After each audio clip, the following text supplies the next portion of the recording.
All right, we're live with a new thing for my channel. I haven't done this before.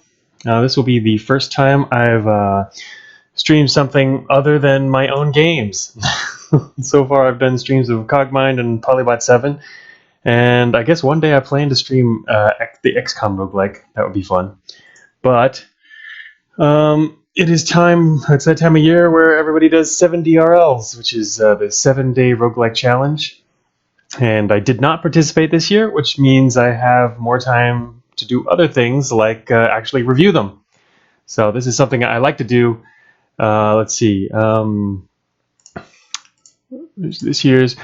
I used to review 7DRLs in previous years. You can see there. But it's been a while because I've been super busy with Cogmind. And then last year I wanted to play others, but I didn't have a chance because I was too busy making my own. And in the aftermath of that, I wrote a big old post-mortem and whatnot. So this year I will be doing some reviewing, and so let's talk about that real quick. First of all, right, if you don't know, the 7-day roguelike challenge is where you're challenged to make a roguelike in 1 week, a 1 week period, and so that just ended a little over a week ago. You can check it out on itch.io, which is where it's hosted now. It used to be hosted off of that, but last year we started using itch for hosting, which is a pretty cool service. It's worked out pretty well. There's a lot of details on the itch page, and if we check out submissions, there are 144 entries. Of that, 125 were successful, which is pretty good. That's about as much as we've gotten in recent years.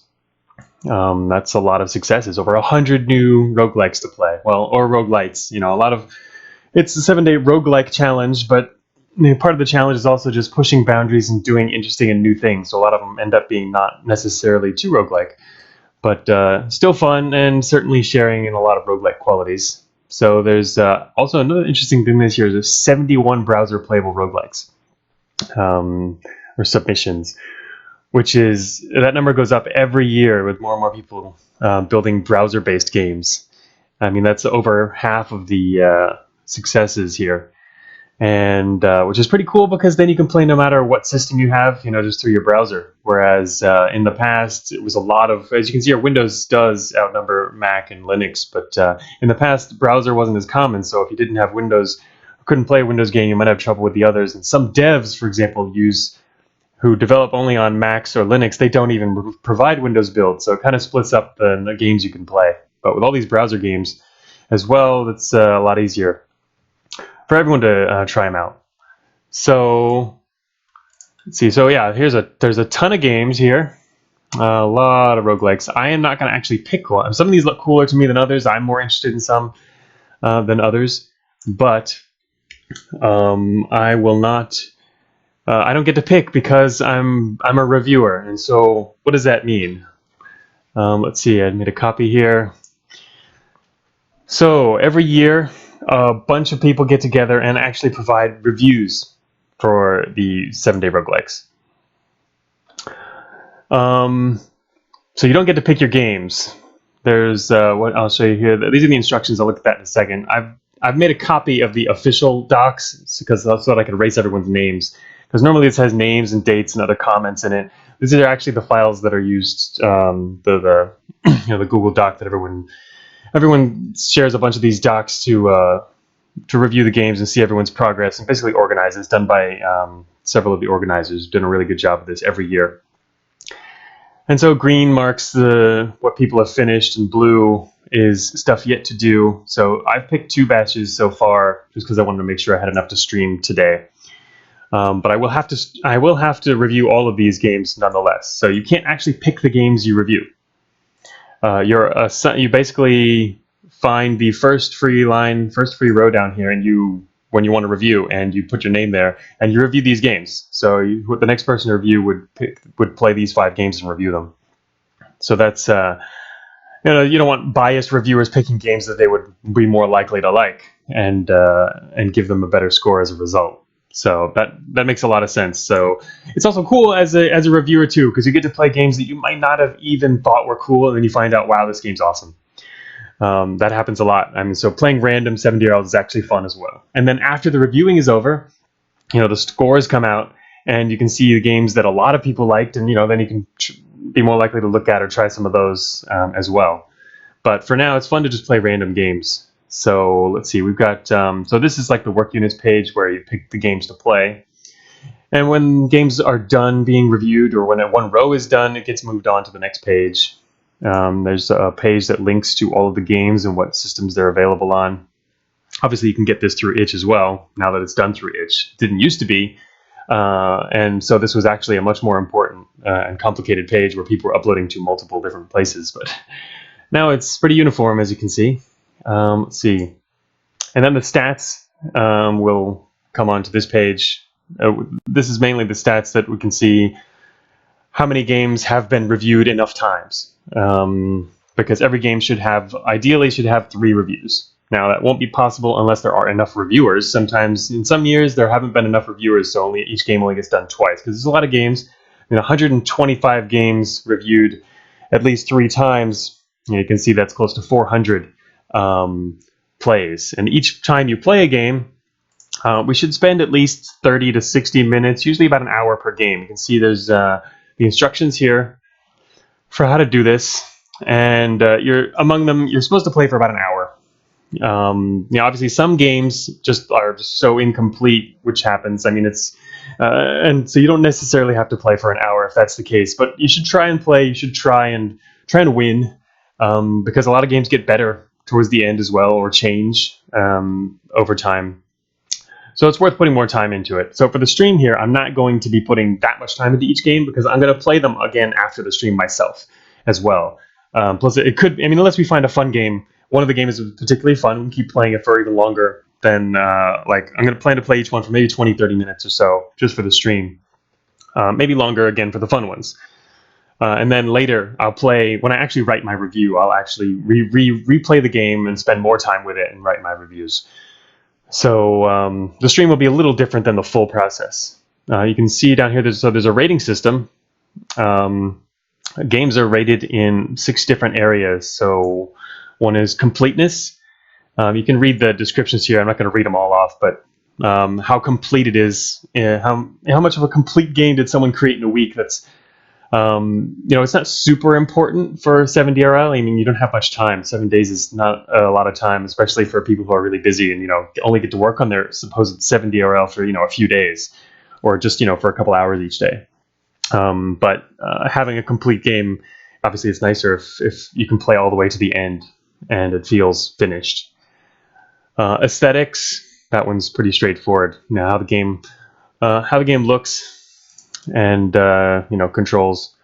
Fun, that's obviously a really important one, arguably one of the most important, because who cares what the game looks like or how complete it is if you're having fun playing it, right?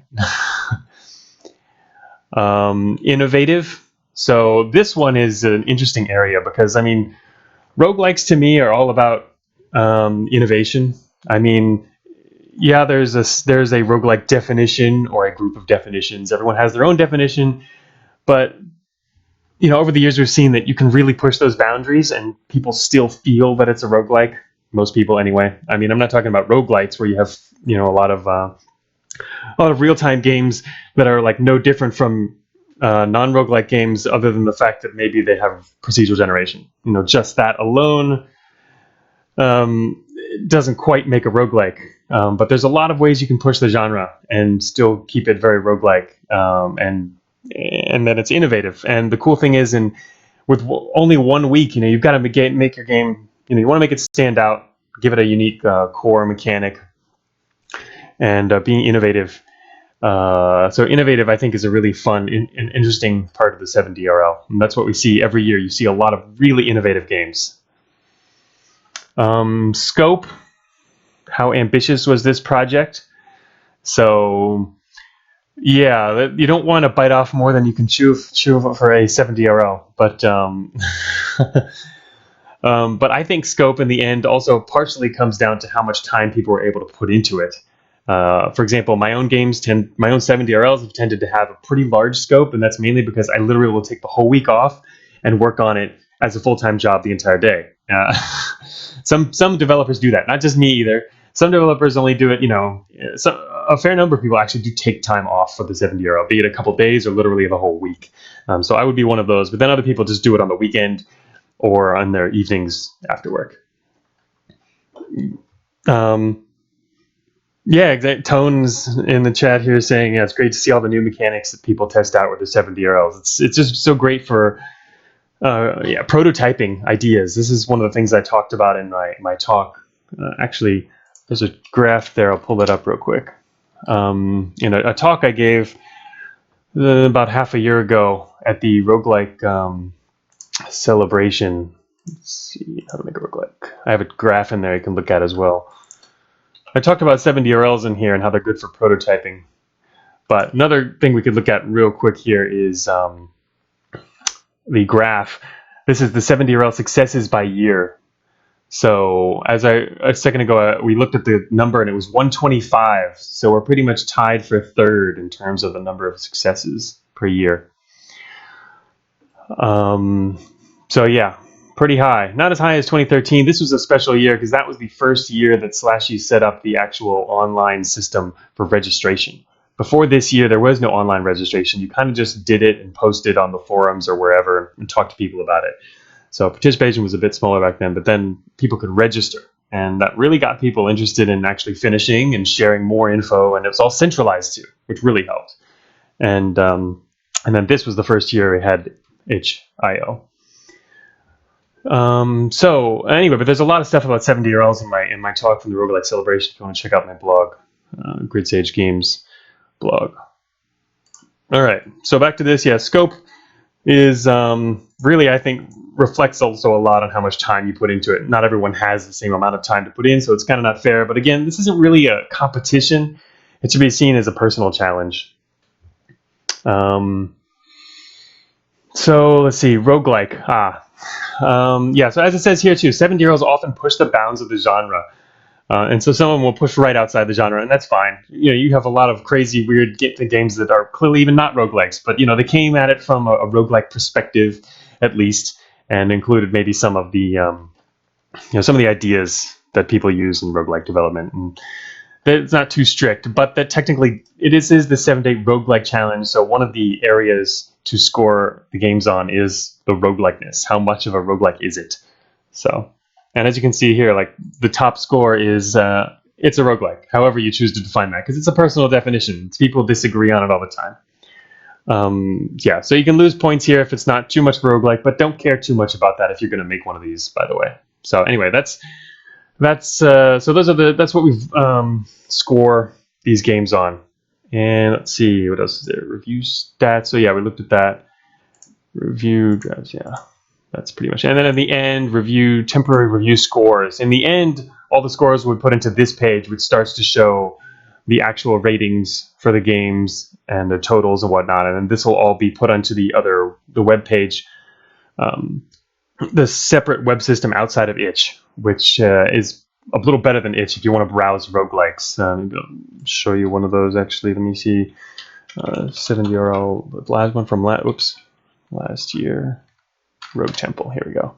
The Rogue Temple has this page, which is much better than itch in terms of you can see the list of all the games, what systems they run on, the developer, and all the scores. You can also actually use the scores to sort them. Specific scores, just the average score, or like the roguelikeness score, scope, all these things. What games are most fun? So last year, let's see. So just the average score is the game that I worked on, probably about 7. That was so I guess tied for third if you want to pay too much attention to score. But again, I spend a ton of time on the game, so it's naturally going to be a little better. I mean, it's not fair, you could say, but it's more for it's a personal challenge. So don't worry too much about that. Hey, B-Sen. So you can't quite see it in the bottom left here. I'll move it up. Actually, no, I can't move that up. I covered it with that. Put a little review thing in the bottom left corner so people can see reviewing. But let's see, I can actually move that real quick. You can see in the bottom left here, these are the review team. Each year, people review. Last year, this was the number of people who actually reviewed. It's about 30 people there, 25 people. And it shows what percent of the games certain people played. Executor, he's or Executor. He's one of the most prolific reviewers. Every year he plays a good chunk of the games. So thank you to Executor. All right, let's see, move that back to the bottom. Okay, so we're now actually ready to actually start after that little intro there of how the reviewing process works. Oh yeah, here's my game from last year. We won't be reviewing that. I've already streamed that a few times. It's fun, but and I will be doing more 70RLs in the future. It's kind of busy this year with other stuff. So, but hopefully my new Patreon will help out, and because if that works out, then I will be definitely doing more 70RLs a lot more in the future. Because there's a lot of games I want to make, especially small games too, but I just can't afford to take too much time away from actual stuff that makes money. So, all right, let's shut this stuff down. I am going to play my first 70RL here. Let's see. So I actually already put the links here on the top of my bar here. These are all the 70RLs that I'm assigned, the top 10. So my first 70RL here is Cantrip. I can open the page real quick. So some of these are browser games. This one is not. I've actually downloaded all the ones that aren't. But I wanted to open the page real quick to see what they look like. So you can have an idea. Because sometimes the developers will write notes here. Also, sometimes the instructions for how to play are on the page itself. And so you kind of got to look at that. There's also, if you see, there's a How I Designed Cantrip. So anyone who's interested can check out more what the developer has to say about that. So what do we do here? It's a deck roguelike. We battle, build your deck, and earn new cards. It's a roguelike where your hand is your health. If you get hit when you don't have any cards, it's game over. Okay. But you also get them to draft new cards before moving on. 9 rooms against enemies with custom decks. Your hand is your health, right? Okay. So this is the first game this developer has ever made. Let's check it out. Okay, let's see. I'm gonna open this. This is in Windows executable. I've downloaded it here. There we go. All right, you cannot see this. 1 second. There we go. I already ran all these games to make sure they work. And the one thing I discovered about this one is it doesn't stream unless I literally start the game, click away from the window, then click back on the window. And apparently that actually works on the stream. Then it's able to pick it up. It's kind of interesting. Oh yeah, I haven't gotten a chance to play this one yet, Milo? Yeah, I mean, there's like this certain games that I would, even if, I don't know, I might not be interested in playing a card roguelike, but just the fact that it's assigned to me, that's cool, because I'm going to play it no matter what. So let's embark. Now, one other thing to note real quick. Oops, I should probably not move away from that. Here we go. One other thing to note is I've set my streaming here to 1080p, but my screen is actually 1200p. And so for most games, that doesn't matter, actually. We're going to be able to resize the window, but this particular game, we can't. So the very bottom and top 30 pixels of the screen is cut off so that it actually streams at 1080p. All right. So, okay, switch that back. Okay, so what do we get to do here? There's no other instructions, so we're on our own here. Some 70RLs don't even come with almost any instructions. Just kind of either they're in the game or you just randomly click and figure it out.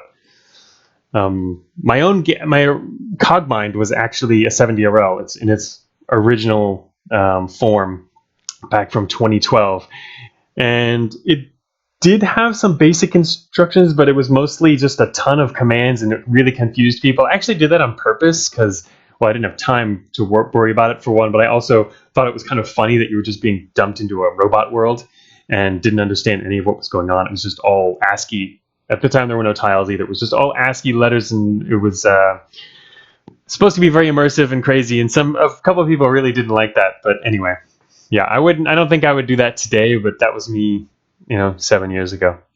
Anyway, all right, let's see what this is. So we have Shield. Unplayable. Always discarded first. Ah, okay, I like that idea. So remember, if we lose all our cards, we die. Our hand, anyway. And Shield, apparently, if they're gonna get rid of one of our cards, if they can discard from us, the Shield blocks our other cards from being discarded. That makes sense. I like that. All right, Rest. We can draw 1 card. We gain 1 AP, and we end our turn. Okay, so over here on the right, it looks like we have AP 0 out of 3. Our hand currently is 3 out of 4. I wonder why it's 3 out of 4. Maybe the shield doesn't count. We're in battle against a kobold, I guess. This is a kobold hand. Oh, wait, no, that's the kobold. Whoops. All right, here we go. Hand 4 out of 8. Okay, we can have 8 cards. All right. We're streaming, so I will be basically stream of conscious talking here, which might miss some things because I'm going slower. So this is us. Actually, it looks like an @ symbol there, which is kind of a cute addition. We have an @ symbol next to us. Our hand is 4 out of 8, so apparently we can hold up to 8 cards. They can only hold up to 4. I see. And that's our life, remember. So AP is 1, so I guess we can act. We can do 1 damage. We have 2 attack cards. All right, so let's just attack. Our draw pile has 5 cards in it. Graveyard 0. Tonehack says kobolds have tiny hands. Apparently they do. Hey, Pinback.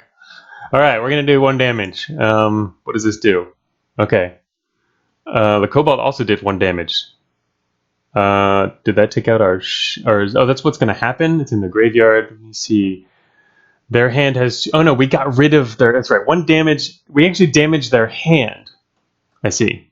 We damaged their hand, which means they lost a card, and the card they lost was their attack card. We can see that. All right, now it's still our turn because we have to actually end our turn. Because my guess is AP means we can give ourselves AP and we can play 2 actions in a single move. For example, this one here. So we could even do this right now. Draw another card, gain 1 AP. Oh, and it would end our turn, though. But then I guess next turn we'd have 2 AP, probably. I don't know if we need to go all out against this kobold or not. After all, it only has tiny hands. I'm gonna... let's see. I'm just gonna end the turn and see what happens. Opponent's turn. Okay. Alright, they drew a card, and they... stealing a card? Okay, that's not cool. They just stole our shield card. Maybe I should have gone all out on this guy. Oh, now he's got a rest. Oh, I think we should go all out, huh? Alright, your turn. Alright, this would end our turn, so I'm just gonna attack him first. He's gonna... this is gonna destroy his shield card. There it is. That was our shield card. It stole our shield. Damn kobold. Alright, now let's just do this. Oh, wait, if we... oh, wait. Huh, this is a tricky card to use, rest. That's I like this. This is interesting. Because if we use it, we're going to be...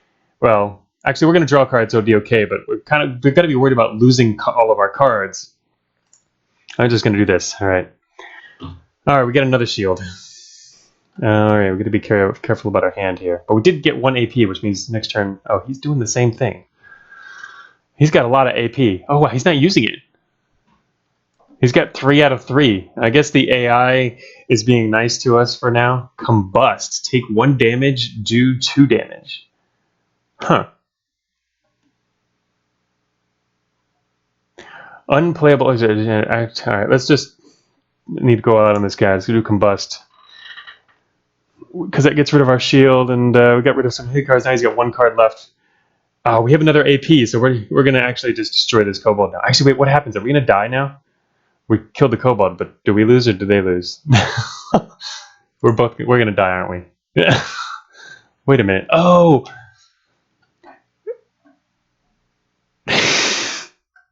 Oh, that's right. Okay. We're going to try again because I just recalled the rules. Yes, we did both die.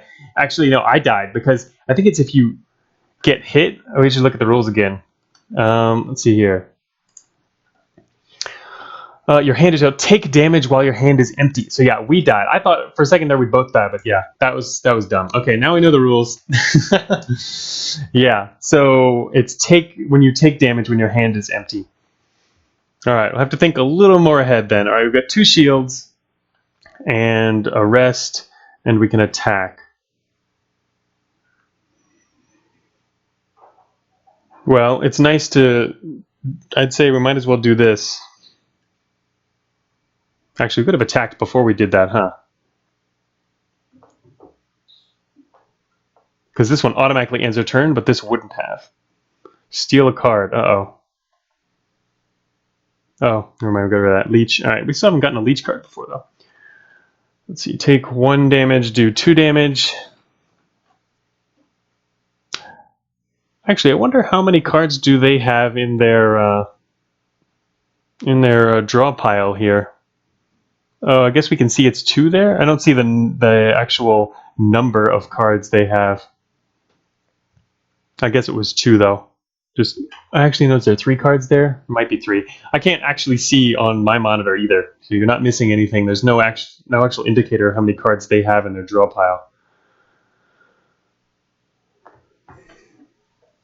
All right, so let's see. Unplayable. All right, 1 damage. So we have 2 options here. Only 1 damage. Take 1 and do 2, or do 1 damage. Well, I would rather get rid of this card in case they like steal it or whatever. All right, we got 2 of their shields, and it's still our turn. We actually have AP because we got extra AP earlier, so I could just do 1 more damage.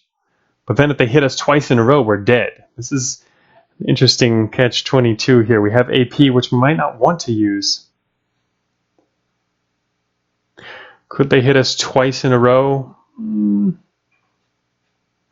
Tough call. I'm just going to go out on a limb and hit them anyway. Because, yeah, once we damage them, they lose cards anyway. So, we still have enough, I think we can survive it. Now they draw 1 card and gain 1 AP. And their turn is ended. Alright, do 1 damage.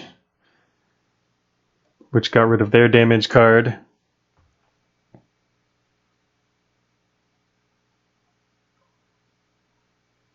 Took out our shield.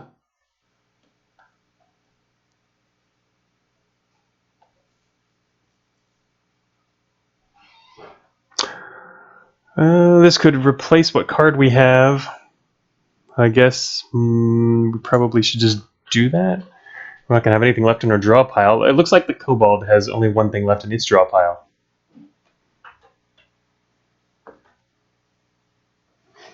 Hi, Tarako. Do we have 0 cards? I just got our card. We just died again? Oh, no, victory. Okay. Okay, sure. Rika reward, draft cards to add to our deck. All right, so we have 2 draft picks. We have to pick from one of these trans attack. All right, we're gonna have another basic attack. I'm not sure what's in our deck right now so far. I guess it's we've seen pretty much everything that could be in our deck, I guess, except the leech, which we haven't gotten. It combusted itself. Was that what happened? I was like, how did he die? I thought it was gonna kill us. Yeah, well, there they go. AI for you.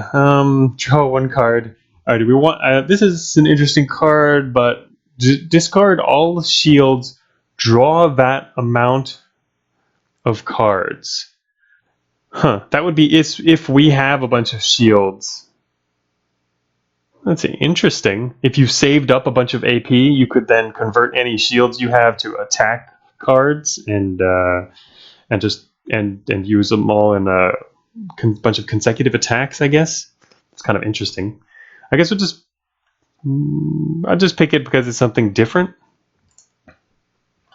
One of the things about reviewing 7DRLs is, I mean, in reviewing any game, really, you kind of want to explore the possibilities. Don't necessarily try to win right away.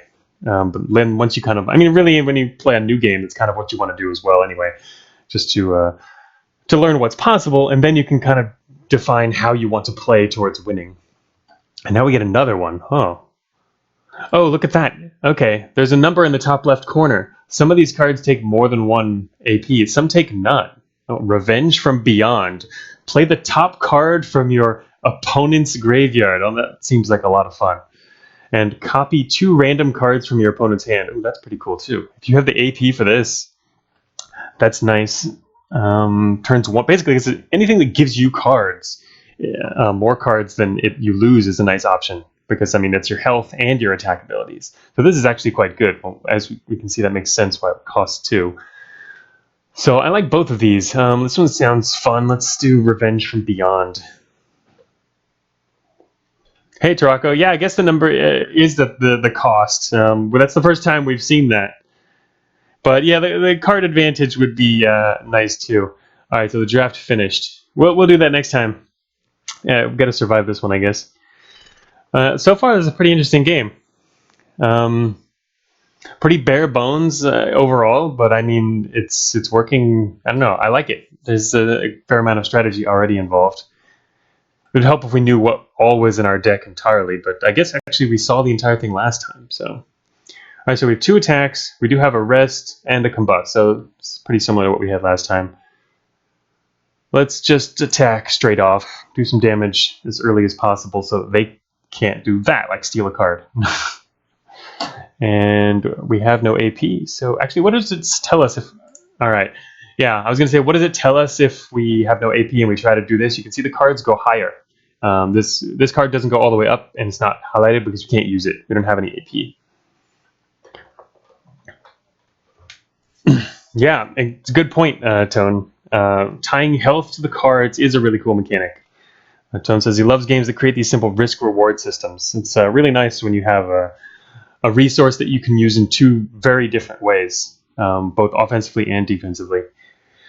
All right, so let's see. I guess we might as well do the rest thing, because that gives us extra AP and that replaces the card, which just gave us another rest card, so we can rest some more. It's going to take... Oh, we're going to lose something. We lost our rest card. No. Yeah, though. We got an AP anyway. Let's see. Our turn. We're fighting another kobold. Battle 1-2.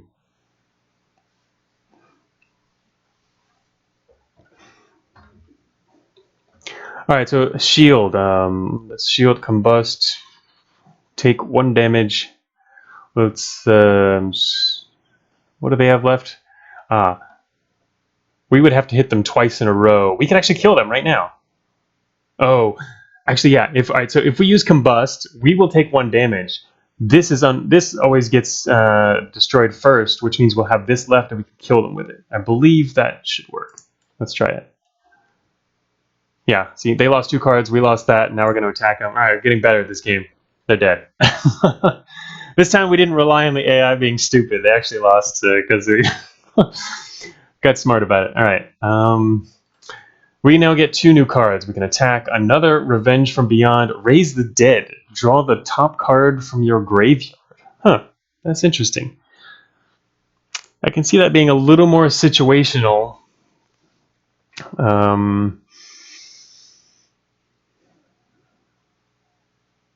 The fact that it can then also be like destroyed from your hand kind of sucks.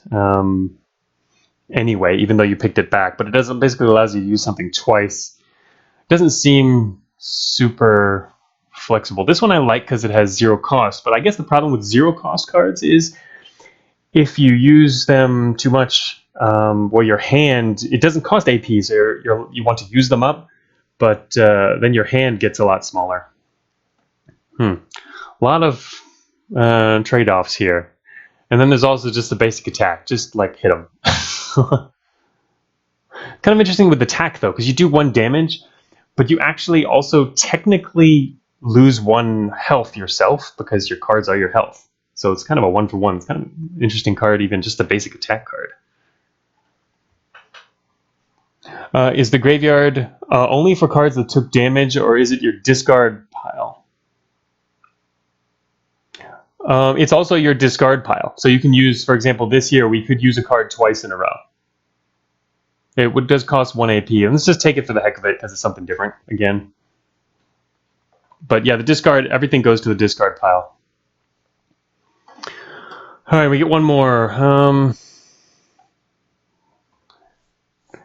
Shields are actually kind of nice. Knowing what card you'll lose, that's a cool mechanic. That was really helpful. Like in the last battle, knowing that allowed us to win more reliably, rather than worry about the RNG.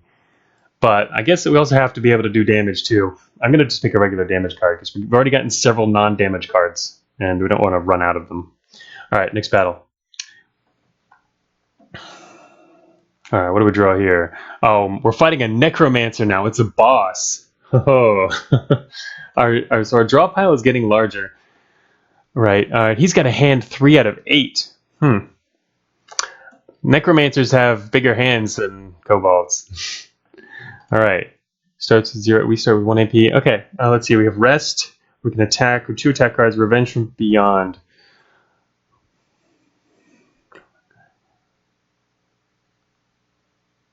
I'm going to start right away with an attack. Oh, okay. They had a Revenge from Beyond. That makes sense as a necromancer. Oh, we got to end our turn, actually. We could also rest to gain the AP back. What if we played this? Play play the top card. We play. If we played this while I wonder if they even coded this possibility in this 7DRL. If you use a Revenge from Beyond and they have a Revenge from Beyond, we play this and it plays that. What does it do? Does it go into an infinite loop and crash the game, or does it play the card below this one? Let's not do that. I don't want to. We're finally made it to the boss. Let's just do boss stuff. Yeah, infinite loop. Hey, Sabouts. Nice to see you. Yeah, doing some 7DRLs. Do we know if you reshuffle when you run out of cards? That's a good question, Tom. We do not know the answer to that question. I'm guessing you do not. It didn't say that in the instructions, and I think if you run out of draw a pile, you basically you'll start to lose. I mean, you'll run out of cards in your hand before long, so then you'd lose. Anyway, no, I don't think we need to go into an infinite loop because that's not going to give us anything anyway. That'll just mess stuff up. Let's. I'm just going to do a rest card just to get an extra AP, and we get another rest card. So that worked out in our favor. We got a free AP basically by playing that card. Desecrate. Steal the top card. Okay, so they now have a rest card. We know that. And now they're Seance. Oh, they're using like, whoa, what's going on? Play the top card from your graveyard. Steal the top card from your opponent's graveyard. Oh my god, this Necromancer boss is kicking butt. Okay, also I can see now this little green thing here, it's not an @ sign meaning us. This shows whose turn it is currently. We kind of knew that already, but it moves up there during the Necromancer's turn. All right, so they just really, wow, this Necromancer really plays with your graveyard. The graveyard is 0. And he's now got 1 AP and 3 in his hand. I guess they did a lot of stuff, but it wasn't all that terrible to us. Need to mess with this guy here. We can play this. We could use the rest card from their graveyard, which would end our turn. Let's attack first, then I guess we can do that. Might as well. It would give us an AP, but then we'd use up this card. We only have 2 cards left. Kind of worried about being destroyed here. Let's just do some damage. Actually, let's see. We could actually then... Oh, wait, what? Oh, ha! Right, of course. If we do damage, it discards one of their cards, and it changes what's in their graveyard. So now this would actually attack them again. And this costs nothing. So this is like a free attack. Okay, well, sort of free. Remember, if we use this, then we're short another card, and we only have 2 cards left. Got to be wary of that. But you know what? Let's go on the offense here. Attack them again. Yes. All right, they only have 1 card left. This last bit's a little tougher. How do we get them down to nothing? I don't I'm curious what they've got in there. That worked pretty well. Okay, they only have 1. We have to hit them for 2 more damage before they'll die. I like that about Combust. Combust is cool because it can actually do 2 damage at once. Maybe win another Combust in the future when we draw cards for our deck. We haven't gotten one yet, though, so among these cards, there's still at least 1 Combust. I'm going to do this because we might as well. It's going to give us a card there. Raise the Dead.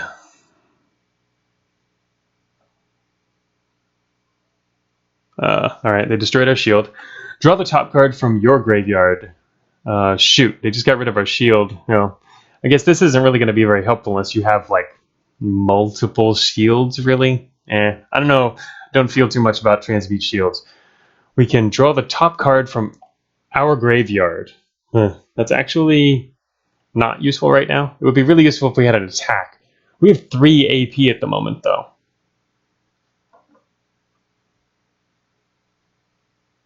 We could use this. We could actually get another card. We could use this to raise the shield and then transmute the shield, which would just get rid of it and draw 1 more card, and we'd have 1 card.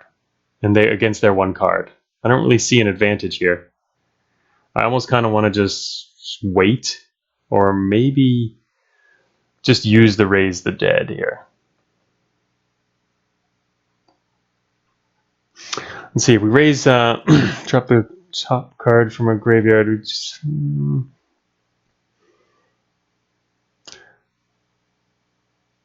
matter what we do, I don't think we can rely on being able to keep our cards. They're going to take out they're going to do something nasty to us. So yeah, I think I'm just going to end the turn. Yeah, that makes sense.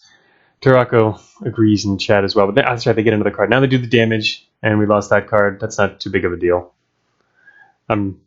Didn't think much of that card. Let's see. Okay, now we can do 1 damage. Actually, if we do this and then raise the dead, we can kill him. Yes. All right, we're going to attack the Necromancer. All right. And now we can draw the top card from our graveyard and do 1 more damage. And Necromancer is dead. Victory. Yes. Took out the boss. All right. Getting pretty far. I like the difficulty. The difficulty actually seems pretty well balanced so far for a 7-day roguelike. All right, so I was saying we need another combust. Let's get a combust. I like that. That allows you to get ahead on the damage. Obviously, you take 1 damage, but if you have shields, you get to kind of know what it is. So I like that.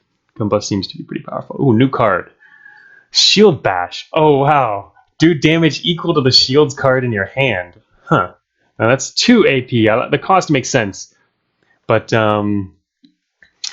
we don't have a whole lot of extra shield cards, so I don't know exactly how many we're really likely to have at any given time. We've had 2 at one point. The rest of the time, we've only ever really had 1 at a time. Let's see. Steal the top card from it. It says Desecrate. We can steal from their graveyard. Meditate. At the start of your next turn. Plus 3 AP. Wow. That's actually pretty cool. That is cool, but I think you need maybe a lot of good cards to be able to use this effectively. We haven't had a problem with AP so far. I think we've generally been able to easily get up to 3 AP. So, yeah. Yeah, same. Yeah, exactly. Fine step. We pretty much every round so far have had AP. By the end, we generally have already up to our max. So we don't really need this yet. Let's just do this Desecrate.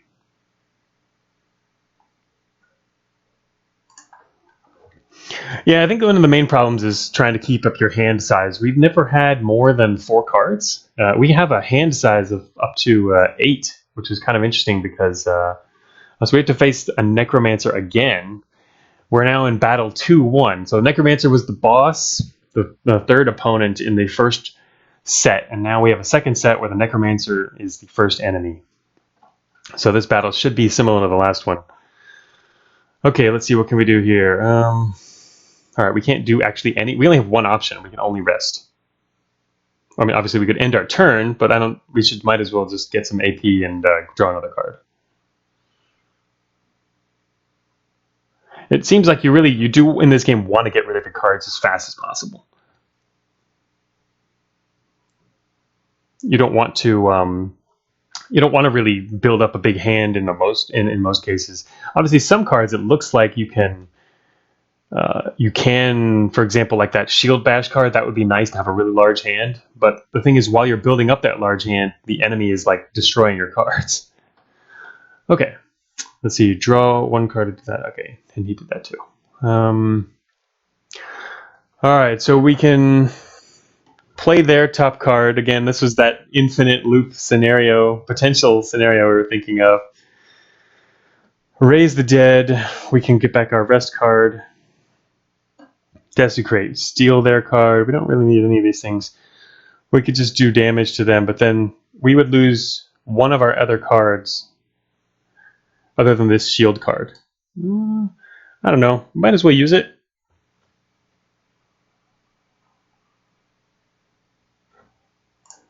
I'd say I'm trying to get his cards down. There we go. Got rid of 2 of his attack cards, and then we lost only 1. And we also still have 2 AP. We can't do more damage, though. I can see that becoming a problem if we don't keep adding attack cards. We're going to have a lot of cards in our hand that don't do damage, but I guess a lot of them, like, we can steal that now. We can play the top card from their graveyard. We can hit them again. Wow, we're getting more powerful, I feel. We can also steal it. I don't know. Revenge seems better, except I guess that also means we're going to take damage, but it's fine. We have more cards than them in the end. As long as we stay with more cards than them. We can play the top card from their... Actually, if we play their card, we can also then take it back. All right, let's do a Revenge from Beyond attack. The attack goes back to their graveyard? Yes, it does. Okay, I was wondering if it came from ours. We could draw the top card from our graveyard, which gives us Revenge from Beyond, then play the Revenge again and attack them again with their own attack card. That's actually pretty interesting. We will then be at 0 AP, though, and they will have no cards, and we will have 1 card. It seems like we'd be getting kind of weak, but I don't know. I like the strategy of hurting them a lot. I can kill them this turn? Oh, wait. GDF says we can do it this turn. Raise the dead and combust. Oh. Oh, we could have done that a second ago? No. GDF, you... Oh, then... I don't know if that wouldn't quite work because we would also need another way to do another damage after that. Yeah, I saw the combust. I was thinking about that. I didn't mention it. But if we... you have to hit them after they've lost all of their cards. But you don't just need to get rid of their cards.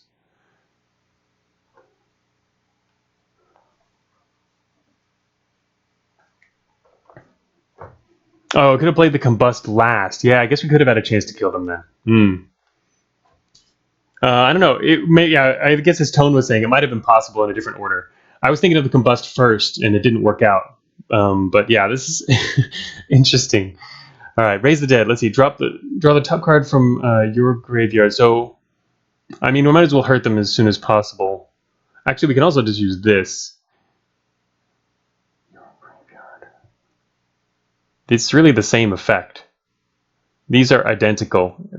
Using both of these cards to attack them is identical. Let's see. Steal the top card from your opponent's graveyard. We could get that and attack. It's mainly a question of what we want to keep if we're going to attack. Do we want to keep this card or keep this card? It's really hard to say. There's no big difference there. Although I guess it's better to keep this one because you can control what goes into your graveyard. You can't control what goes into theirs. So it would make more sense to use this to attack them. Let's just do that. Desecrate. And then attack. And now we're going to be out of AP, unfortunately. Otherwise, we could actually kill them. But yeah, that's what AP is all about. Let's see. All right, so now we're a little ahead. A little. But it's their turn, so they could pull this back. Yeah, we don't know what's... there they go. They attacked. Okay. Uh-oh. I hope we get an attack card. Attack. Oh, shoot. All right. Now this is going to come down to... This is getting a little more interesting. We're just going to have to end our turn.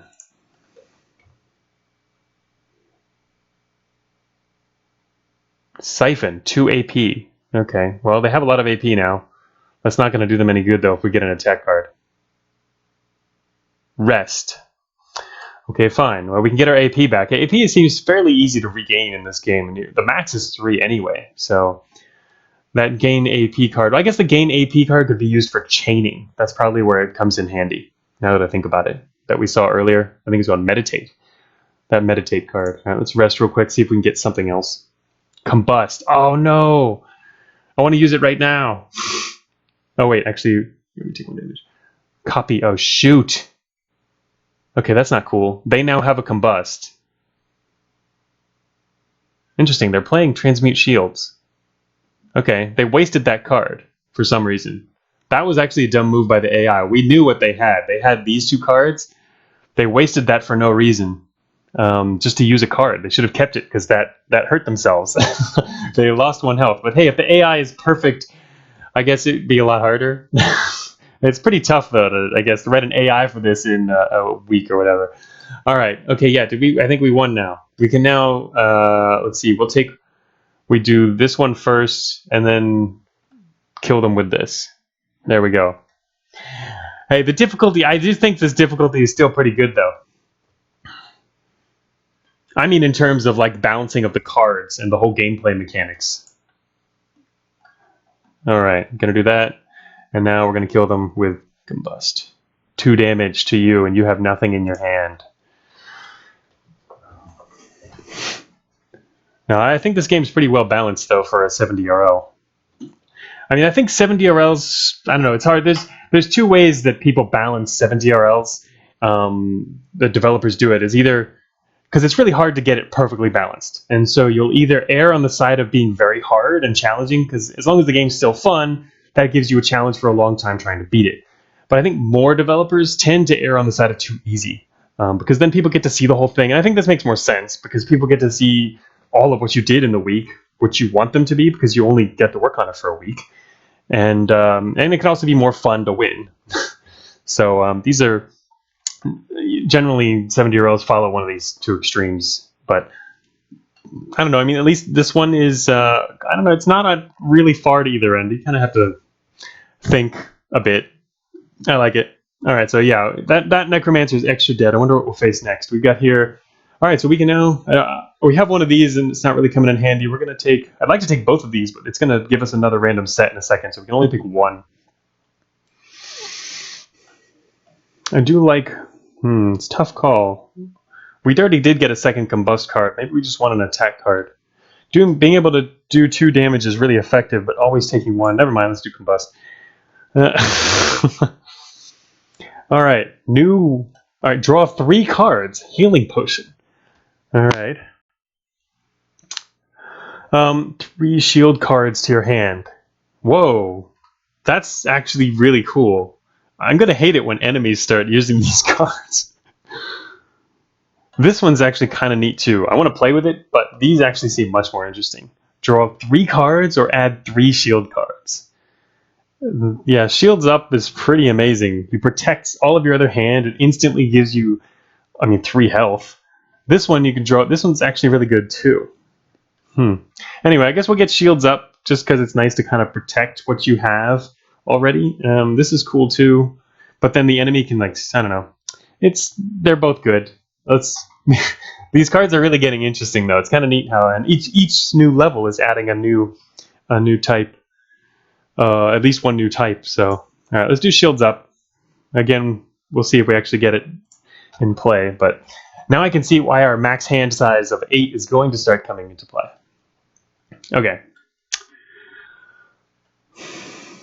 Start with 1 AP. We are now facing a rogue. Battle 2/2. So I think after this we're going to have a boss, based on what's happened on earlier floors anyway. We're facing a rogue who has a slightly larger hand size than a kobold. Actually, they only have 3 cards. I wonder if they have some interesting different cards. We've noticed that the enemy is actually able to use new cards before we are. They seem to be a little ahead of us in terms of what they can get.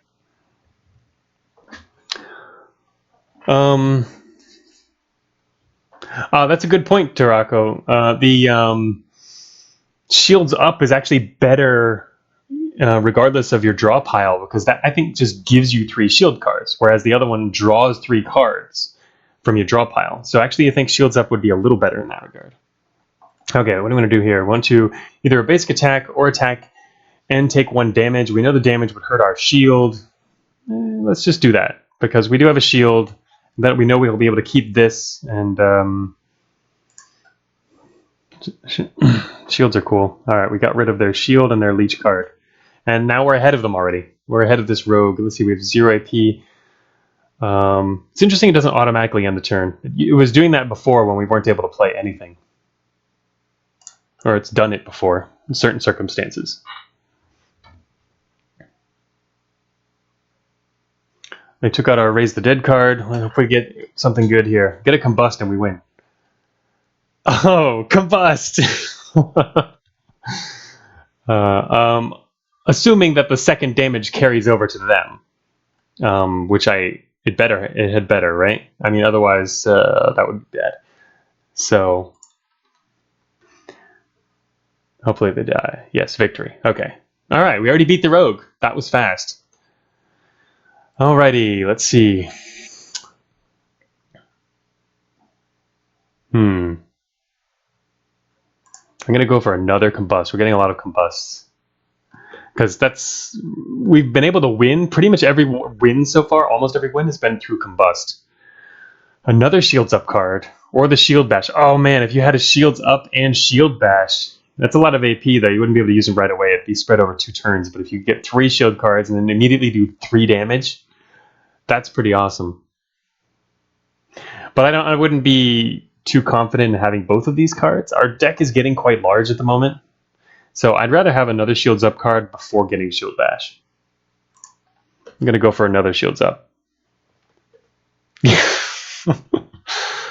Yep, more Combust. All right, let's see what we get here. All right, so we're pretty much always gonna have a Combust card now. We've got like 3 or 4 of these at least in our deck now. All right, oh, here's the boss. It's a blacksmith.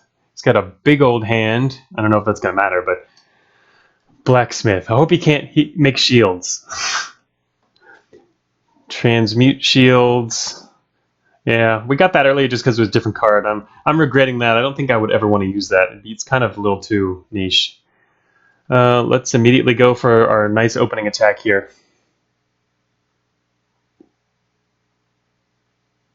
Yep, that's a good point, Tone. It is hard to rely on synergy in this game because there's low card draw and your opponent is always removing cards from the hand. But I think that's where shields really help. That's why I'm liking these shields, and I like the shields up cards. So the idea of it, we haven't even used one yet, but as long as you have shields and you know what's going to happen, you can predict, and that really helps a lot. Let's see, we have no AP, so we have to end our turn. Oh, they damaged our damage card. Damn. Well, we're still one card ahead, and we got another combust card. Hey, wait, they're dead. We're going to kill the blacksmith already. Combust seems quite powerful. Goodbye, blacksmith.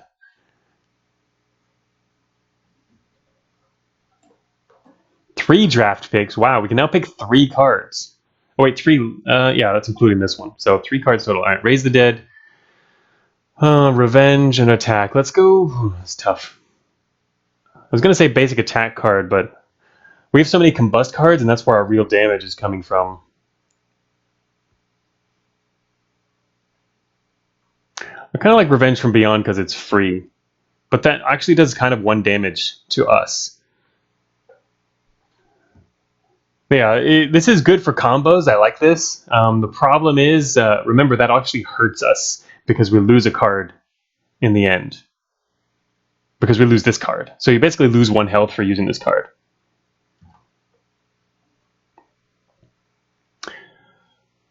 Or raise to loop shields. Yeah, this one, right? That would be cool. Loop shield, but the shields cost 2 APs, so that was a pretty expensive thing to do.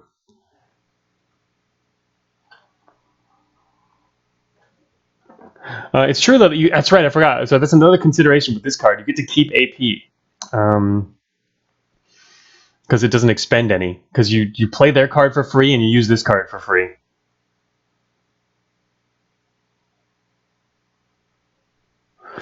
It's a tough call. From your graveyard. And again, you don't have control over this one. You do have control over this one. Tough call. All right, let's just use this, I guess. Revenge from Beyond. We have actually used that to win before. That has helped. Oh, here we go. So there's now a shield bash card. We have 2 shield cards, shield up cards. We have not used either ever, but now we could think about getting this or a healing potion. Maybe we should go for a healing potion. That would be kind of cool to get that and draw 3 cards. And we don't really need AP yet. But yeah, exactly, Tarako. I think our deck is deep enough. Plus, we still get 1 more pick after this. So we're gonna have like 18 cards now, I think. So, mind swap. Switch hands with your opponent until next turn. Wow. Okay, that's pretty crazy. Oh man, I can't wait till the enemy starts using some of these things. Not. Actually, it'll be interesting, but it could be super unpredictable. I wonder if the AI has access to some of these super powerful cards. Mana Burst. Do damage equal to your AP, and it costs 0. That seems really powerful. Because we often have 3 AP. Steal up to 2 AP from your opponent. We saw one of the enemies do this to us earlier, the Necromancer. Both of these are really cool. Wow, I wish we could have both of them. They work well together. I guess let's take Mana Burst. This is actually cool too, though. Well, it's not as cool, actually. I mean, it doesn't cost anything. You get 2 AP, but then you'd be lower a card. This just flat out hurts them a lot. This is great. So, yeah, I like this card. Mana Burst.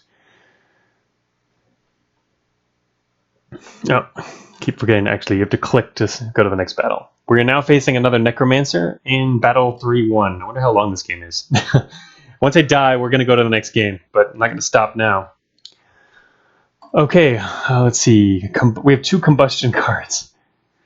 All right, so it's too bad we don't have a shield, but honestly, I don't really care which one of these we lose. I mean, I guess it might be nice to save the combust, but I'm just going to combust right away because I like starting out with combustion to immediately limit their options. And we can also play the top card from their graveyard. Oh, nice. So we can get them down to no cards. All right. Revenge from beyond. We're killing a necromancer with his own graveyard.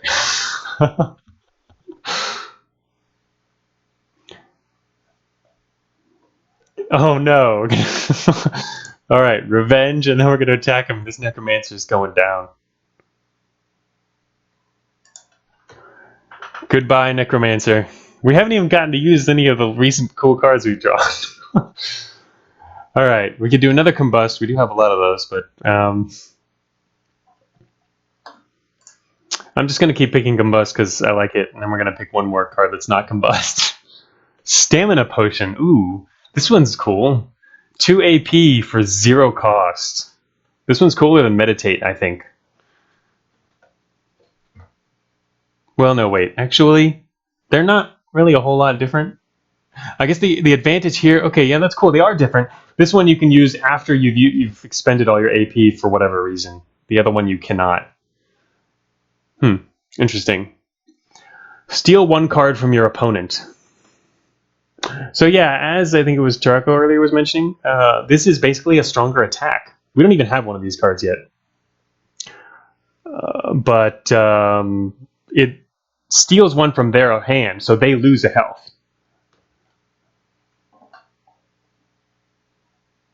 So yeah, I mean, this is a kind of a better attack card. Attack just gets rid of one of theirs. So I guess we might as well... It could be a dud, that's true, but it wouldn't be a bad card. So let's just pick Leech, kind of a different attack. I mean, at least we know it won't hurt us. I guess one difference would be then we have... It wouldn't go to their graveyard. One of the interesting things we've done so far is by attacking, we send things to their graveyard and then we use their graveyard against them, which we wouldn't be able to do with Leech. But whatever, we'll see. All right, let's start off with our normal opening move. We have a combustion deck. I guess that's what I'd call it if we were playing Magic. It does remind me of the Magic deck that I used to... One of the ones... I used to play Magic actually in the 90s, and one of my favorite decks was my red deck, which was just lightning damage, and it would always open with tons and tons of damage. Just it had every lightning in all of Magic, and that, and also a ball of fire and a couple of fireballs as well, in case I built up mana for the later game. But in general, enemies would, your opponent would die in very short order before they even got a chance to almost do anything. It was a pretty powerful deck. Just start right out with the attacks from the first turn. So anyway, where are we here? Oh, we're facing a Wyvern. Huh. Well, we're not going to see what the Wyvern does because we're just going to keep messing with him, I guess. Now we're going to destroy his card. And then, let's see if we could also instead do this, but I like getting rid of their cards as soon as possible. It seems like a very effective way. Exactly, Milo. The count to 20 deck. I love that. It was so much fun. People hated when I played that deck. All right, so we can also get in... We can draw a card and gain in 1 more AP if we want to. I guess we might as well play this.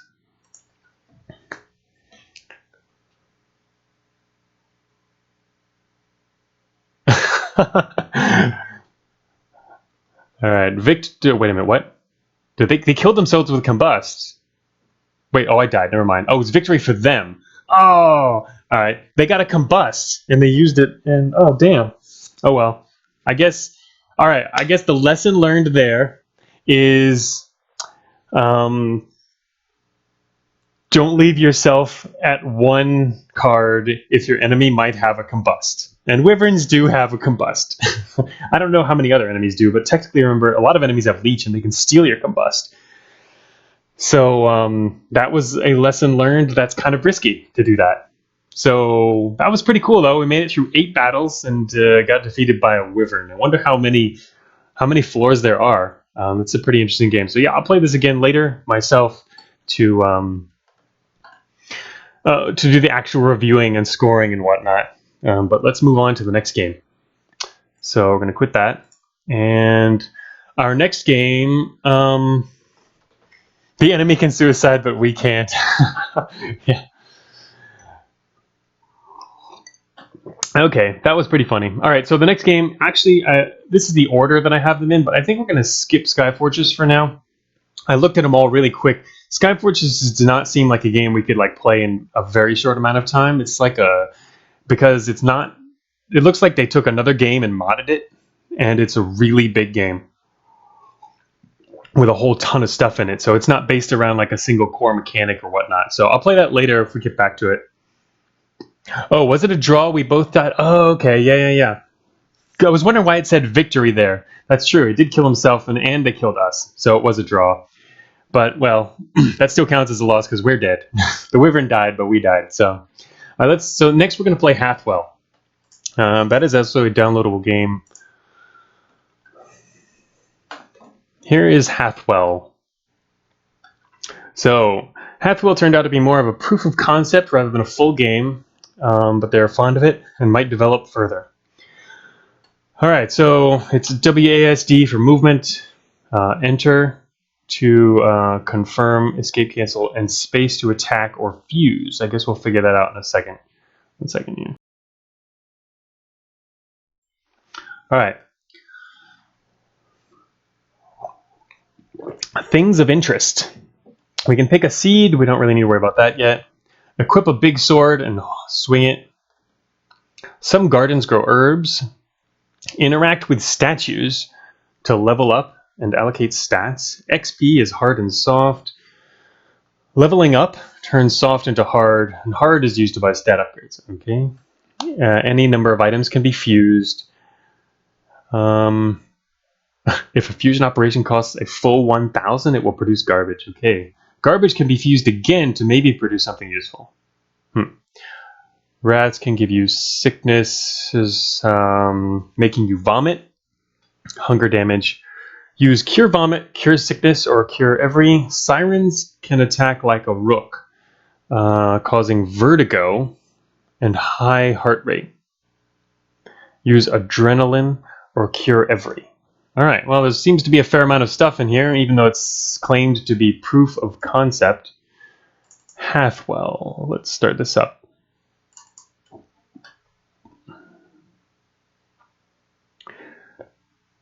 There we go.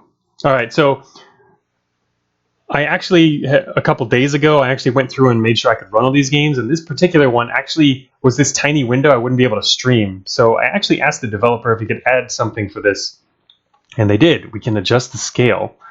It makes this bigger, but in order for that to work, I'm also going to have to make the window bigger first. Let's see if we can get this size right. That seems about right. All right, so if we adjust the scale again, it just gets bigger and bigger. So now we can actually see the game. Because otherwise I was going to have to just play this on my own and not stream it. So, oh, you saw the first one, Tarako. That was actually our very first game we just played there. All right, let's get back to the window here. We played it for longer than I would have expected. I guess that was almost an hour. But it worked out and we didn't die, so there weren't as many chances to leave. That's another thing. If you make your 70RL a little easier, people will play it for longer, right? Because they didn't die. I mean, unless it's obviously got other issues. But all right, new game.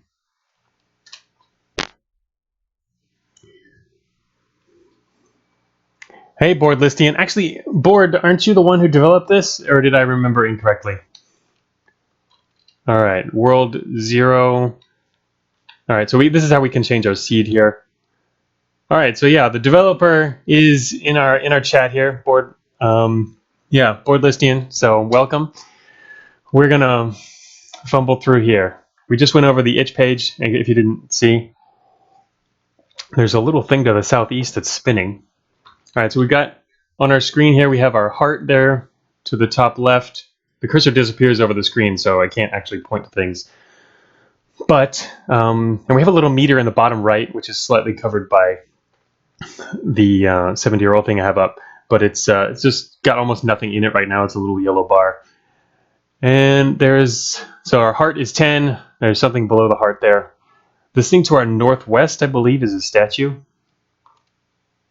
Yeah, is that thing to the bottom east? It looks like a portal. Let's see, there's nothing to do. All right, so if I go up here, touch the statue to the west. It smirks back at you. The rock warms your hands. Okay. All right, so statues, apparently, remember we read that they were for... statues are... One second here. I'm going to mute this real quick. All right, sorry about that. So statues are for leveling up, and we haven't done anything, so we have no experience or whatever. It just smirked back at us. Oh wait, we can allocate stats. Not enough experience. Okay, so we can actually do that. What were the other keys we needed to know? Enter, cancel, attack, fuse. Nothing else. Space. Let's try space too. Okay, nothing space. Escape allows us to open a new menu here. There's the fusion menu. These are items. Okay. I guess it would have made sense for the window here to not have a transparent background because it makes things harder to read. But yeah, that's a good point. Board, you should put that on the itch page. Escape doesn't say you can open this menu. That'd be helpful. So there's a green herb. We don't actually know what they do. Ration, I guess, Board could tell us. Ration will obviously sate our hunger. Green herb probably heals us. And a big sword, we need to examine. Oh, we can examine like this. Okay, dispose, we can equip. We can examine our big sword. It doesn't show us anything when we examine it, but we can equip it. And we now have a big sword. Look at that. There's a big sword. Okay, it's sticking out of our head. I know we can. I've seen the gifts from this game. I know we can actually like move the sword. But let's first check the menu for other stuff we can do. There's stats. All right, we have level 1, 10 hit points. There's our XP, power, vitality, speed. I'm not sure. What is this? Not toughness. What is this? Something we don't know. We can actually click it. Never mind. Look at that. We can actually read what these do. Excellent. Again, it would be nice if these were non-transparent backgrounds to make them easier to read. All right. How much your stats increase when you allocate them? I see. Okay. Speed. How fast you are on your feet. Right. More turns to move. Your alchemical power. Okay. Our alchemical power does nothing. How fit you are. Oh, that's probably for when we actually use mixing, unless that wasn't implemented yet.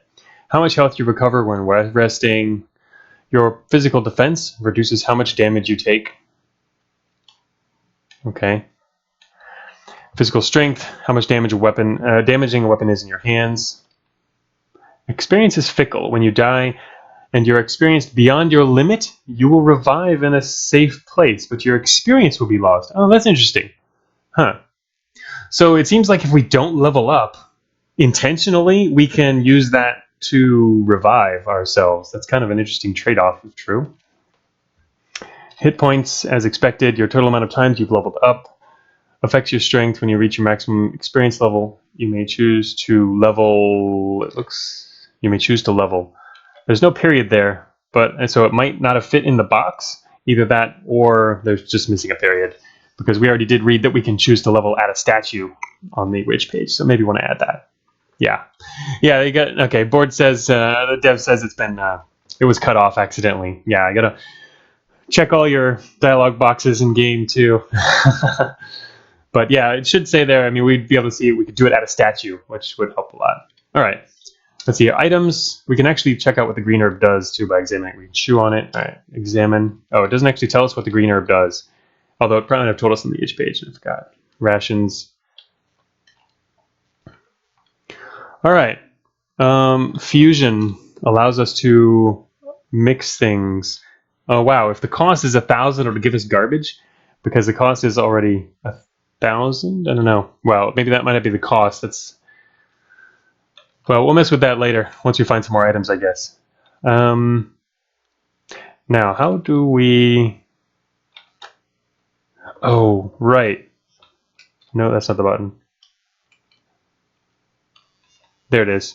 Holding shift and using the movement keys allows us to redirect our sword in a new direction. And so to our east is a teleporter. Let's just go west, and I was going to say go west and find out what's here, but there's nothing here, so we have to go through the teleporter. Teleporting. There we are. There's another statue. And let's see if we hold shift and... No, wait.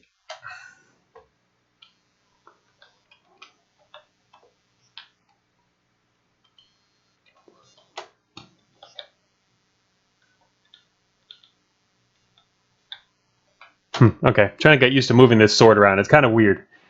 Yeah, the acid in the stomach is bubbling. Oh, there's something's on the ground here. There's a key. There's a door to the south. It looks like this ground here is possibly it could crumble. All right, let's see. I'm going to move my sword north, and we're going to head into the north room. Oh, enemies. All right, there we go. Experience points for moving our sword into these enemies. Nice. I like the animations. Those are cool. The animation on the damage and experience there. That was very fulfilling. And our yellow bar at the bottom is now full. Is that experience? Let's see. Let's our stats. Yeah, we are way overflowing with experience now. Wow. Let's go back real quick. I don't want to step on this other stuff. Oh, I just killed something that was in this room. All right, so now we can actually touch the statue and use our experience here. All right, so we can actually level up or allocate stats. Let's level up. Let me check. It'd be nice if and when some of this stuff is on the main interface, like your stats, like so we could see our other things. Although I guess the thing to this, oh, now I get it. That bar at the bottom, the yellow one, is that's our experience, and that little marker there must be the 80% mark, or it looks a little higher than 80, but it's the mark over which we can actually get our. We will be revived instead of dying permanently. So let's see. So yeah, we still have plenty of experience to go to the next level too. So yeah, I can see the revive threshold down there.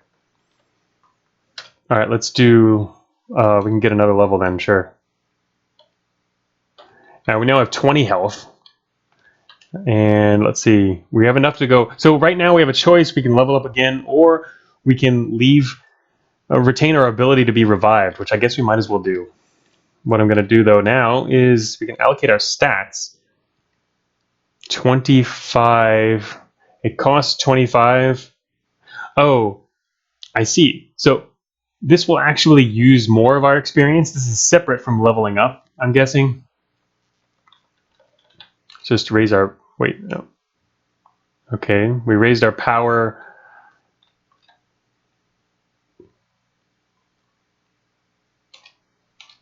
I don't see the bar at the bottom going down, but... Whoops, okay, I accidentally leveled up. But, I don't know, I wasn't quite sure what I was doing in terms of... Where were those numbers coming from? Okay, 25, 50... Yeah, it looks like the numbers from leveling up, or allocating stats, I mean, these numbers actually come from your experience that you've actually... This is the hard experience you can now use. But we can't see how much we have left on this same screen, which makes it kind of complicated for adding. And you would have to know what it is from looking at the other screen. So we'll just give ourselves more power, and then we can just keep going up. All right, yeah. Not enough experience to spend on personal improvements. So now we're really powerful, supposedly. Stats, we have power of 40, which is much higher. I mean, now we can, I guess, hurt things a lot. We haven't encountered any enemies that can withstand a single sword hit, but I guess we'll find out. I see. Yeah. I saw that one, Tarako. There was an XP number here. The number before the soft XP, there was a hard XP number, and that's the number like this. Right here where the cursor is at the XP 0, we have 0 for skills right now. That number obviously would be nice if it was on the actual skill increase screen while you're allocating. Okay, So apparently enemies can reappear in rooms. Oh, there's an enemy right there. I'm not sure what it is. It looks like a monkey thing that's dancing, but we missed it. What? Hey. Oh, shoot, there he is. He's opening and closing a door? All right, you. I'm actually forgetting how to move. There it is, space. All right. Just forgetting how to move that. All right, we got him. 80 XP. Oh. All right, he's over there to the right. I don't know if this is going to work, but all right, here we go. Get back here. I'd say the controls are kind of awkward in terms of how you move the sword. I don't know. I'm just not used to it yet anyway. I guess it'll be easier once I get used to it. But it's a really interesting mechanic about being able to move your sword around like this. Oh, there's another one down there. He's opening and closing the door. He's going to die in a second. Come on out. No? Maybe not. Alright, fine. We'll leave him. Interesting wall to the west here. Looks a little different from the usual. Or I guess these other walls. There's another statue. Alright, so there's a bunch of them around. We don't really need anything at the moment from this statue. Here's one of those monkey things again. Missed him. Oh, whoa! Alright. We have, I assume, this is the vertigo thing mentioned in... We keep missing this guy. He's hurting us. Yes, finally got him. Oh my gosh, vertigo. Hey, wait, it stopped. Okay, it was only temporary. Nice. That's a nice effect. And we have yet more experience we can spend. With 334. Let's level up once. Might as well. Touch the statue and give us some stats. Actually, I didn't check how much we can do, but... Vitality...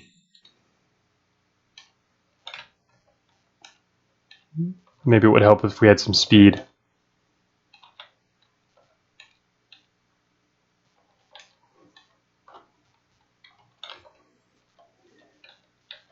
Alright, we're in a dead-end room here, it looks like. Okay. So, it would make sense to, I guess, put our sword always facing the exit here.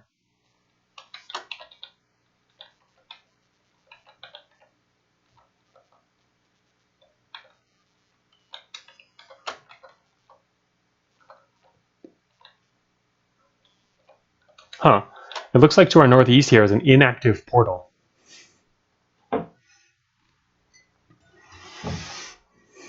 Get some water here, 1 second.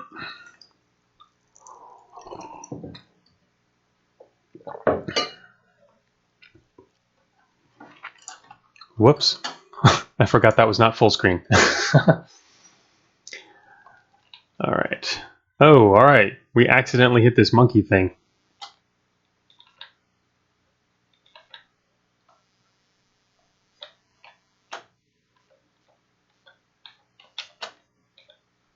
Whoa, a lot of monkeys in here.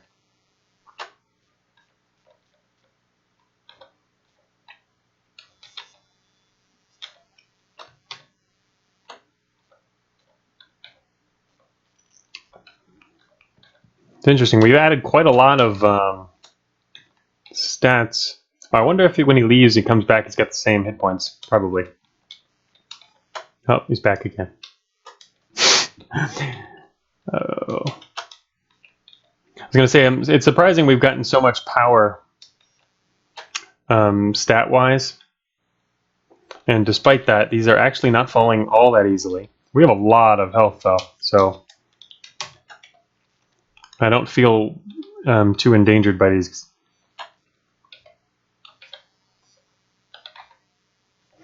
I don't know what else we can do to effectively fight other than what we're doing now.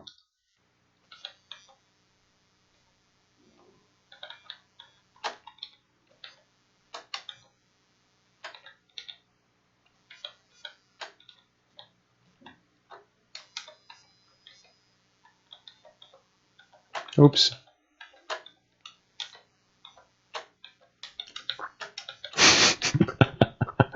It's pretty interesting when they when they hit and cause this vertigo.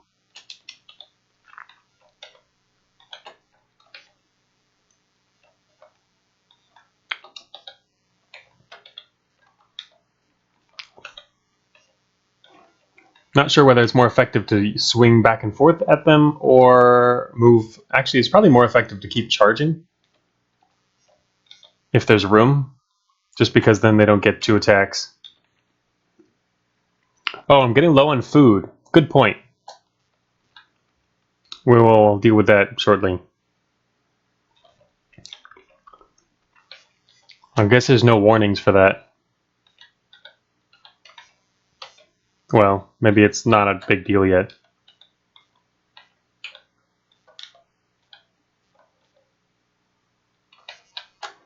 That was a lot of experience.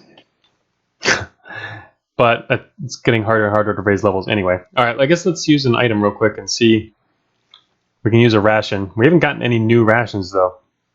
We haven't found any items at all, actually. I wonder how you do that. Alright, let's drink ration. Oh, it's a drinkable ration. Oh, wow, okay. That actually only gave us not a whole ton.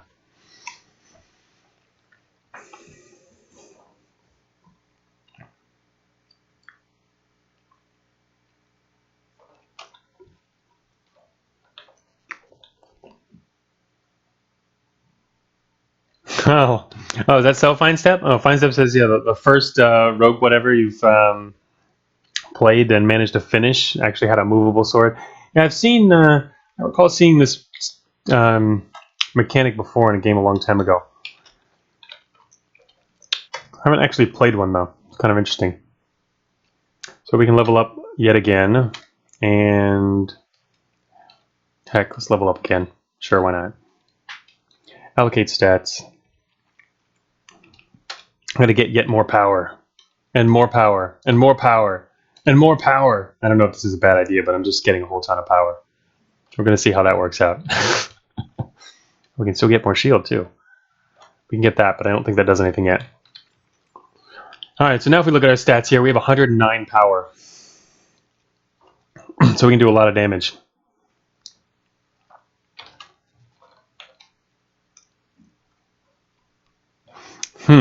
Affinity affects how much your stats increase when you allocate them. So I assume this last entry here, not being a stat, it's just a kind of a help for what affinity actually means. And we can see our affinity for power is much higher. So we get even more when we raise it now, because we obviously like power. We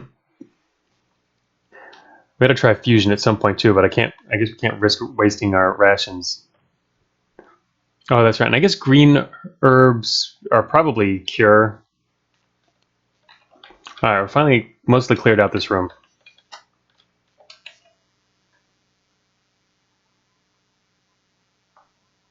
Yes, this is an all weapon build. Oh shoot. Little monkey guy's back. Oh. Close that door again. Oh, we got you. Just die already. We have so much power. We're so powerful. Yet you still don't die. Yeah, we'll just go over here and kill this one. Maybe. Oh shoot, what are these things? They're like buffaloes. Whoa, that hurt. Okay, that hurt a little more. They don't chase us though. Let's go find that other monkey.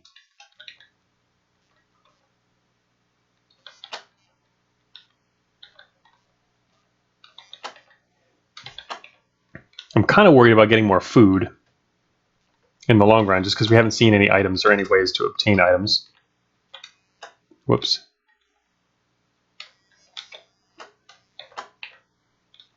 Seven damage. That was nicer. 7 damage again. Yeah, our power is actually coming into play now. If we actually hit. There's a statue in here, but nothing else. I guess let's go back and fight some of those other guys.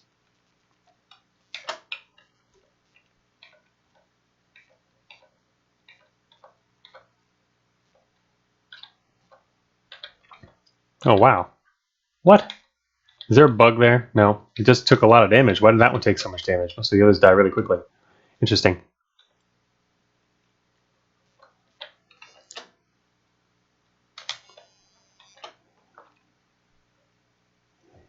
Yeah, Bizana's stomach is slowly emptying. It's funny to have that. Is that a little stomach there? It looks like a stomach. Ah, okay. That's a good idea, board listing. Board listing says that, so the dev says that it's the first 10 or so stat picks that determine affinity. That makes sense. It's kind of like the idea of build your own class for a roguelike.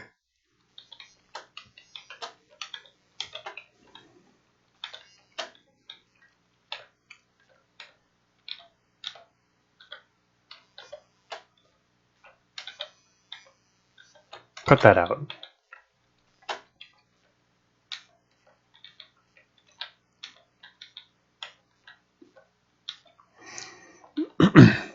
I feel like this the controls for this would be really cool if rather than the current hold space and the same movement keys that you use to put the direction.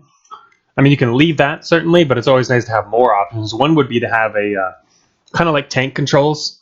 So movement is WASD, but then your right hand can use 4 other keys, like IJKL or something on the other side of the keyboard, and or also the numpad if you want to add that as well. So you can point just one of your hands does the movement and the other one does the direction of the sword. That would be a lot easier overall. These guys looks like they're shooting me at range, but they don't actually hurt. It's all zeros. They can't actually hurt me. They're too weak, I guess. But they seem to have... Why am I not killing them? They're taking a lot of... Are these enemies scaling? Feels like they've been scaling. Otherwise, how would I have killed them so easily earlier? And now it takes a lot more hits. They're getting me more experience and also taking a lot more hits.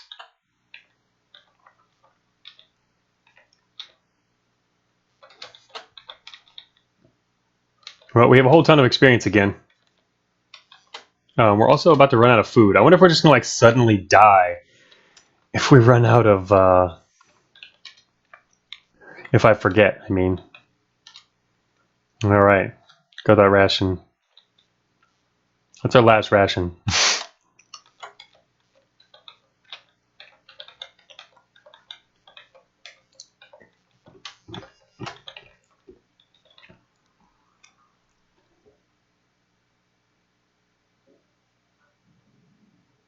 Whoa, really? Oh, okay.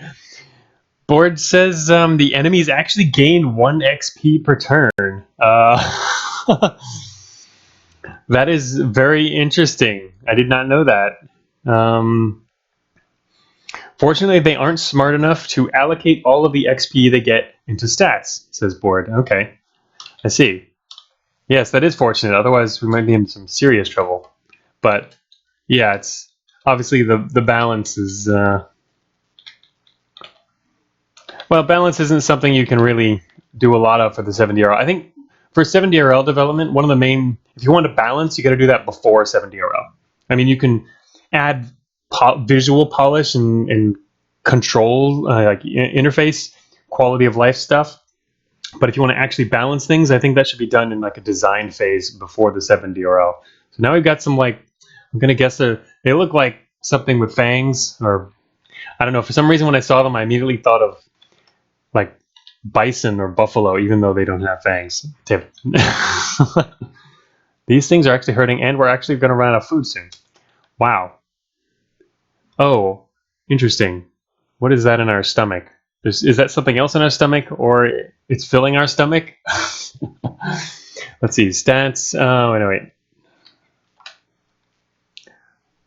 What's an herb do? Let's just see. Examining it doesn't help. Let's just chew on it. Okay, that didn't do anything. I guess that would be what cures us from other ailments. Oh, vomit. Ah, okay, that makes sense. This is vomit, according to Board. I like it. This is nice. Yeah, that's right. There was the vomit was mentioned. Okay, let's see. Fusion. Well, I don't see any of this other stuff. What if we fused a big sword and an herb, and it would like destroy a big sword, and we can't do anything? I'm just gonna fuse... What if we fuse a green herb? All right, the green herb is now flying around a pot. And we fused another green herb. Now what happens? What happens after we press escape? Oh, it just goes back. How do I actually fuse?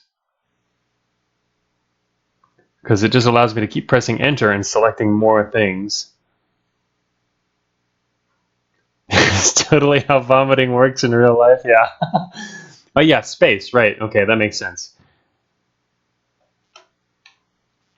No, it doesn't work. Space didn't do it. You gotta select the items and then hold space. I have to hold space? Okay. I have held space. Oh, nice. Okay, there we go. I didn't see. I didn't want to look back at the page too many times. So yeah, that's in the instructions. You got to hold space, and it combines the items. And now we created a cure every. Okay, that's not going to help us right now, though. We kind of needed food, but we can now cure stuff. Like right now, actually, we could, I guess, cure our vomiting status, and maybe I don't know, or that, and or our vertigo, which we've got here. That would definitely be cured. Oh, whoa, we just vomited. Check that out. I saw that on the screen. Interesting. So the vomit like fills up your stomach, and then I guess it eats away at what you've got in there as well. And some eventually, when you're moving around, it just comes out. that's pretty sick, Board. Nice.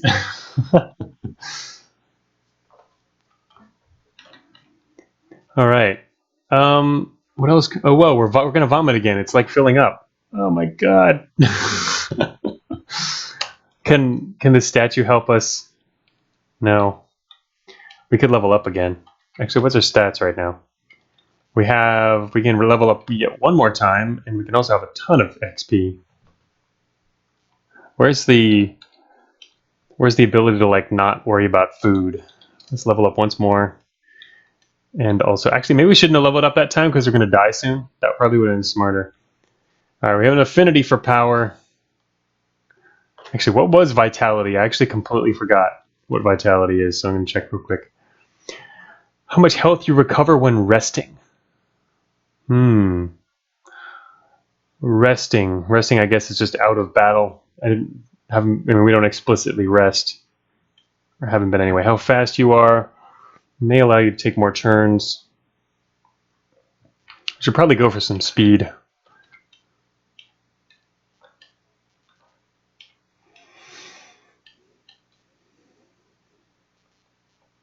little bit of vitality. Don't want to get too low there. Oh, I see this. That only adds +3.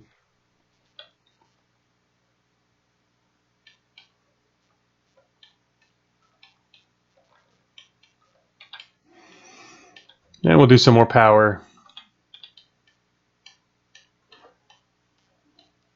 Super power build. We do have a big sword, although we're gonna bite the dust soon, I imagine. Wow, that's a lot of levels we're raising there. I'm not gonna bother with that one. So, hey, happy.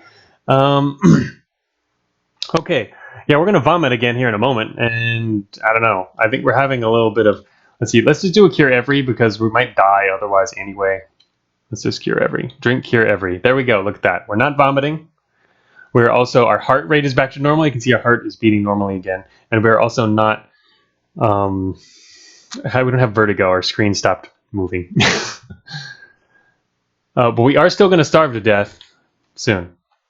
Let's see.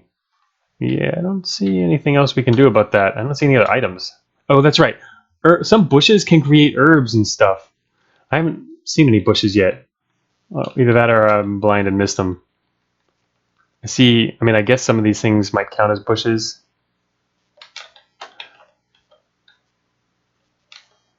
I'm also a little lost because I was menuing around for a while. It looks like this whole dungeon is connected.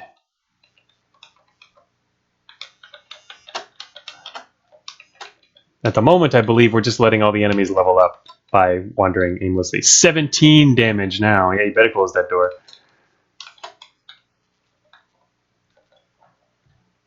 In the room with the statue, which room with the statue had bushes? Yeah, it did look like bushes, kind of.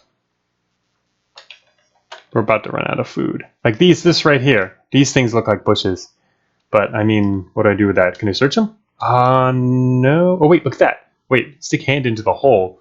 It says there's a hole there on the wall. We can pull things out of this hole there. I should have been using the enter key a little bit more because you can interact with things. It says west, but I think it means east. We're to the west of it. Ouch, that's a rat hole. Oh, no. Okay. Well, we killed the rat. Okay, that's cool. South. I think the directions on this are incorrect. Oh, the brambles hurt. I didn't notice that. That's a rat hole too. Okay, rat. I killed him automatically, all right. Oh, so the brambles hurt. Let's not walk into that. Let's see. Okay, yeah, they take one. It does 1 damage by stepping into it. Otherwise, we're gaining health as we run around here. Another rat hole. Die, rat. Okay, now we know where the rats are. Is it all rats? There's got to be some good stuff in these holes. That's another rat hole. We're just dabbing everything in the holes. All right, so I'm just trying to search for anything else. Searching. We're about to... I guess we'll start taking damage once we're too hungry. I want to kill these guys, but... All right, let's... There we go. 1,000 experience. Oh, now we're going to vomit. These guys make us vomit. That's not cool. We don't have a way to cure that anymore.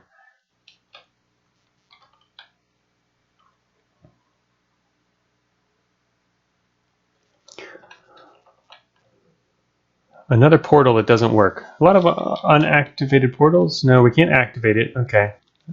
Should have been checking enter earlier. We're going to vomit in a second. And then I guess we're going to die soon out of hunger, unless that's not going to kill us. But maybe we'll find something here. Rat hole. No more rats. There's rats all over the place.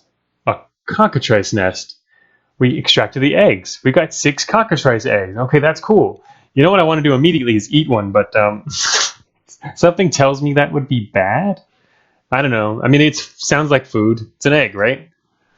But let's first fuse 2 of them, I guess, and see. Or let's eat one. I don't know. We're going to vomit in a second, though. This is a tough call. All right, I'm going to first mix 2 of them. I like the mix there. Oh, ration. Yes. Okay, now part of the problem is we're going to vomit out whatever we eat. But I feel like we're going to die if we don't do that. So let's eat this ration right away anyway. Trinket, whatever. Oh, that actually, that solved our problem. I hate those guys. They just make us want to vomit. All right, so 2 of them make a ration. That was cool. No longer going to be in that big of trouble. Let's see. Let's make some more rations, I guess. We could also eat one directly. I don't know. Or try and fuse more than 2. Going to play on the safe side first, though.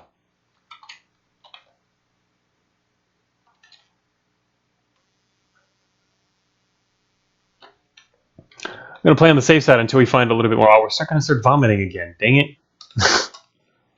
We really need to cure every. Another cockatrice nest. Oh, now we got 8 of them. Oh, yeah. I like this place. Let's see if we can... That's a rat hole. Okay. This is a problem. I guess, yeah, we are still vomiting. I thought we could get rid of that, but nope. All right, well, now we can try and fuse more than one just for the hell of it. Let's see. Oh, yeah, look at that. We can fuse 3 cockatrice eggs. Let's do 4 eggs, just because we've got a lot of them now. Let's see if this makes anything more or better. Adrenaline. Okay, that made something different. Adrenaline. That, I believe it was... Wait, does that make our... That restores our heart rate, which I thought seemed weird. What does that do? That's on the page. Let's look real quick. Yeah, adrenaline. They cause vertigo and high heart rate. You can use adrenaline to cure high heart rate.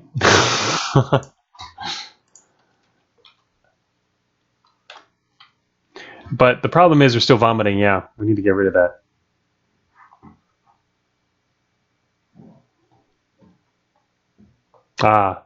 Board says you botched the disease system. And it's hard to get everything right with the 7DRL. This is already pretty interesting for a 7DRL. I like it. Glad you got to try it out for this. So let's see. We could also just try and eat a cockatrice egg. Let's see if we can do that. We can examine it for. Oh, we can't eat it. It's actually just for an ingredient for stuff. All right. Well, what if we did 3? Let's just play with it. 1, 2, 3 cockatrice eggs. And what is this? A patch. I have no idea what that does. It'd be nice if these had descriptions for what they do. Oops, items. We can drink it, but nothing actually has description text, so we can just play around with it. That's true. We could have tried we can try all kinds of stuff. In fact, we could even try like adrenaline and patch and just see whatever we get. So all kinds of stuff. And actually, we could mix an egg with like adrenaline. I don't really want to use either of those, so we might as well do that. Oh, okay. Patch handles bleed, which totally exists, but I doubt I'll be affected by it. Ah, okay. That makes sense. Well, since we don't need either of these, let's just mix them and see what happens. There's a cockatrice egg and adrenaline. Oh, the cost here is 1,000. And according to the instructions, that will give us garbage. But then we could use that to maybe mix something else useful. It also... Actually, does that cost more than we can afford? I mean, because we only have 734. And it doesn't tell us that yet. But that's my guess. So I guess we can't do that just at the moment. Let's see, what else can we mix? Patch. Yeah, all these other things, they give us 1,000. Oh, statues refuel it? Okay. I hadn't noticed that. Statues refuel our mixing capabilities. Well, oh, here's a statue. If we need to. Personally, I kind of want to just stop vomiting. But we're not dying of hunger yet. Those guys are really scary. They're the ones who give us that status. Enemies that mess with your hunger are bad. But it looks like we might have to go through there. Yeah, I guess we have to. We could just run through, though, and not fight everything. We're pretty powerful. We can take them out, but there's so many of them. I'm going to run this way. Goodbye, guys. I don't think we've come down here before. Looking for more of those holes in the wall. Oh, well, here's some, but they're a little covered with stuff. This is the room we checked earlier, I believe. What if there's more stuff inside? Yeah. Oh, so those are rats, these things down here. Oh, that's why. Of course, that makes sense. All those things are rats. Yeah, we're not having as much of... We're already vomiting anyway, so I'm just going to, like, take them all out. Try to.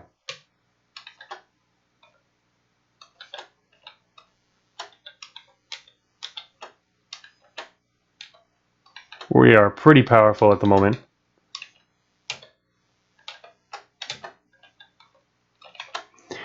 Oh, it keeps sending out more rats.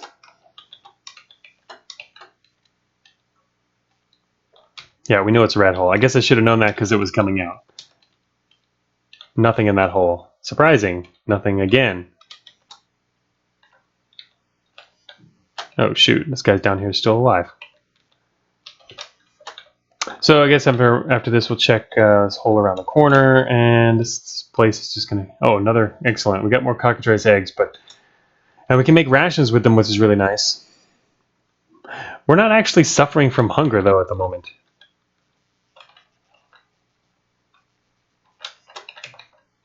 Now I'm kind of wondering how to move ahead, because we also have a lot of experience at the moment.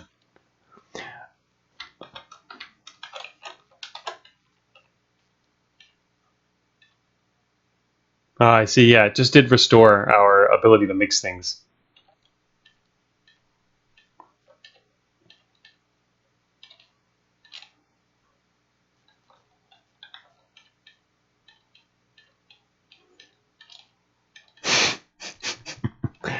All right, we now have a lot of power. We're now up to 329 power. Oh, okay. Is that true, Tarako? We're losing actually health, but we're generating it too fast? I thought we were just regenerating because we were hurt earlier, but yeah, that might be true, huh? I haven't been watching those numbers carefully because they're just so high and they keep going up. Oh, shoot. All right. Get a little bit of vertigo going there.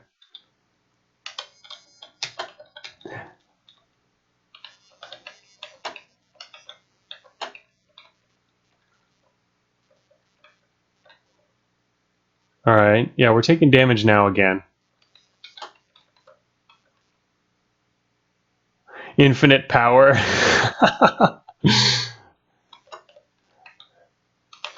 Yeah, I wonder if there's... All right, now we're really killing these guys. We're way outpowering everything.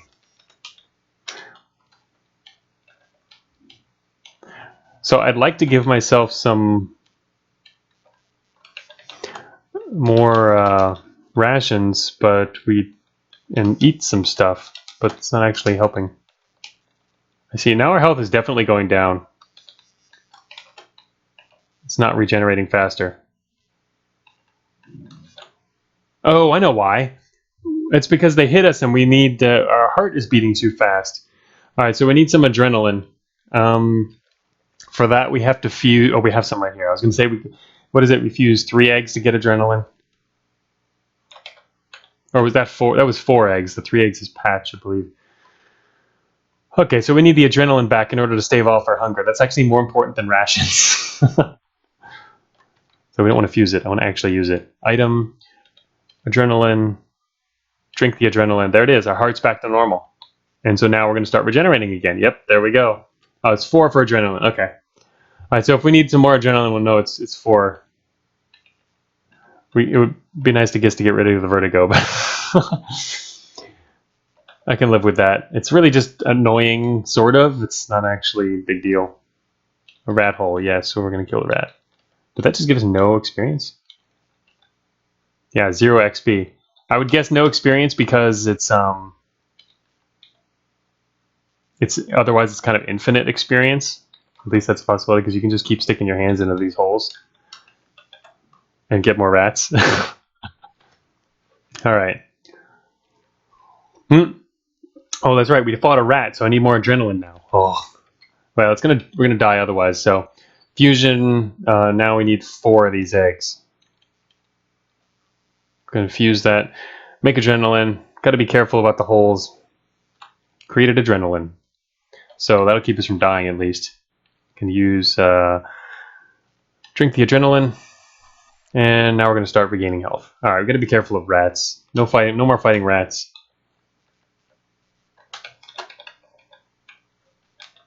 Although at the moment, I'm not really sure where we should go anymore.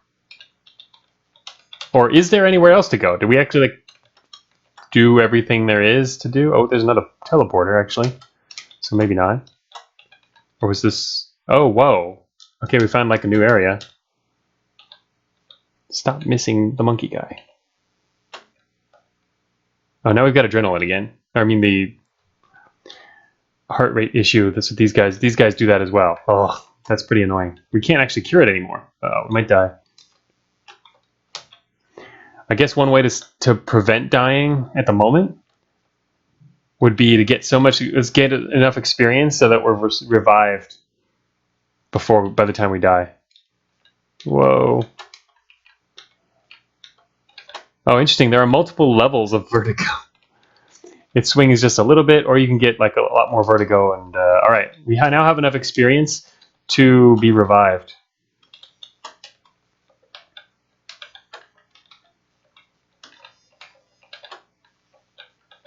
No, I guess it doesn't matter. Let's just keep looking around then. Right, rat hole, die. Nothing in there. I'm just going to look around in these holes first. Die. No, whoops. Step north. Another rat hole. Die, rat.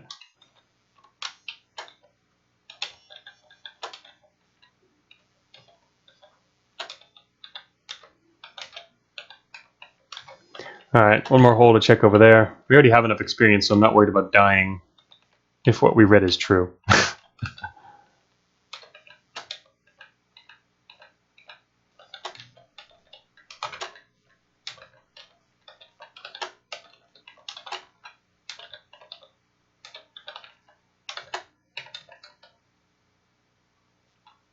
Okay, there it was. That happened. Huh. Well, apparently a heart is still beating fast once we've been transported, but we now have full... Yeah, that actually worked okay. We now have a full stomach.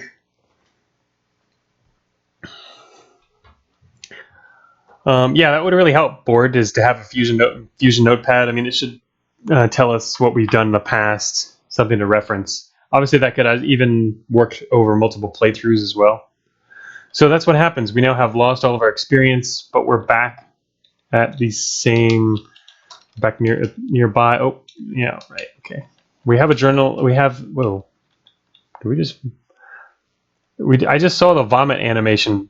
Oh, I just saw the vomit animation, but I didn't know we actually still had that effect. Either our effects that were on us are still on us. They weren't cleared when we were revived, or being revived makes your heart beat fast and makes you want to vomit, which I would believe too. Okay, but Board says yeah, it doesn't remove diseases. Probably an oversight. Yeah, it probably should remove diseases. I mean, otherwise, whatever was likely killing you is probably still going to kill you. Eventually, anyway. I mean, at the moment, we have no way to get rid of it except for a cure every... How did we get one of those before? Oh, that's right. We use herbs. I haven't seen bushes yet. Bushes, apparently, I would guess, would give you herbs, because with herbs, we can make a cure. But we haven't found those. So I guess we gotta keep searching. We're vomiting. We're gonna vomit out of our stomach first. Another vomit. Oh, so nice having all this food in our stomach for a little while. Oh, okay. No wonder. Our board says World Zero is apparently hella scarce on herbs. But you did find one room that grew herbs. Okay, yeah, that would be cool to find a room that grows herbs.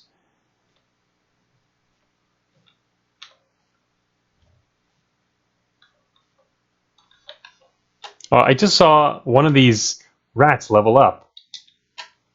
They are getting really pushy here. But yeah, we saw the rat level up. That was interesting. We have enough health. I'm just going to sit here in the corner and kill them all. We also have a ton of experience now. I guess, considering how much experience we have, we can still raise a level and then not die. Wow, our heart is beating insanely fast at the moment. Alright. I'm going to touch the statue here, level up once, because I think we can survive it.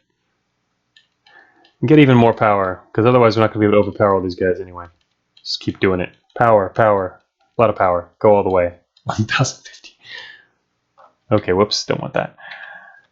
So, yeah, we now have 483 power. Big, powerful sword. Now oops, barfed again. Alright.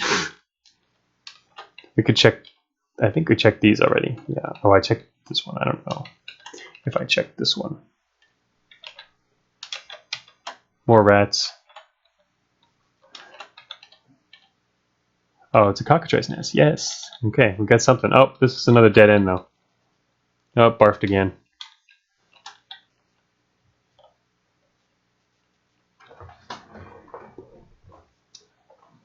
The Fine Step says the mobs need to use statues and then camp them. Yeah. All right. Let's see. Whoops. Rat hole. Yes. Well, not really worried about that. Oh, we do need experience though. We need to go get some experience before we die. But not having any herbs sucks. Is there a way to win? Not that a 7DRL has to have a winning condition, but it's always nice when they do.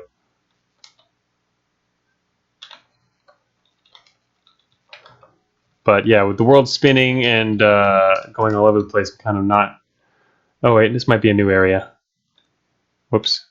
The spinning made me move in the wrong direction. Nice.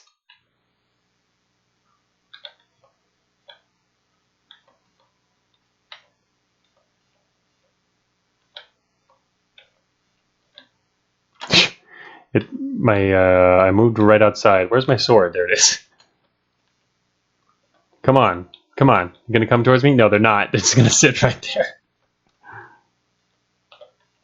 I'll take the damage. Don't worry. I will eat this damage, and I'm gonna pass the experience threshold. Charging through the room, destroying the rats. Now there's gonna be a lot of rats in the walls, but there might be good stuff as well. Looks like there's only So far, we've only found cockatrice eggs.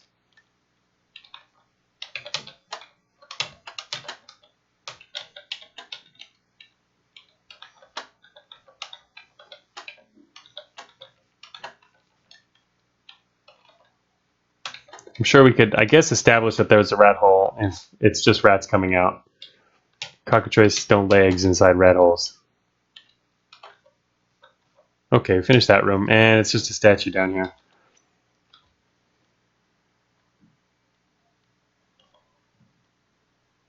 Ah, okay. Board listen says there is no win state, so kind of regret.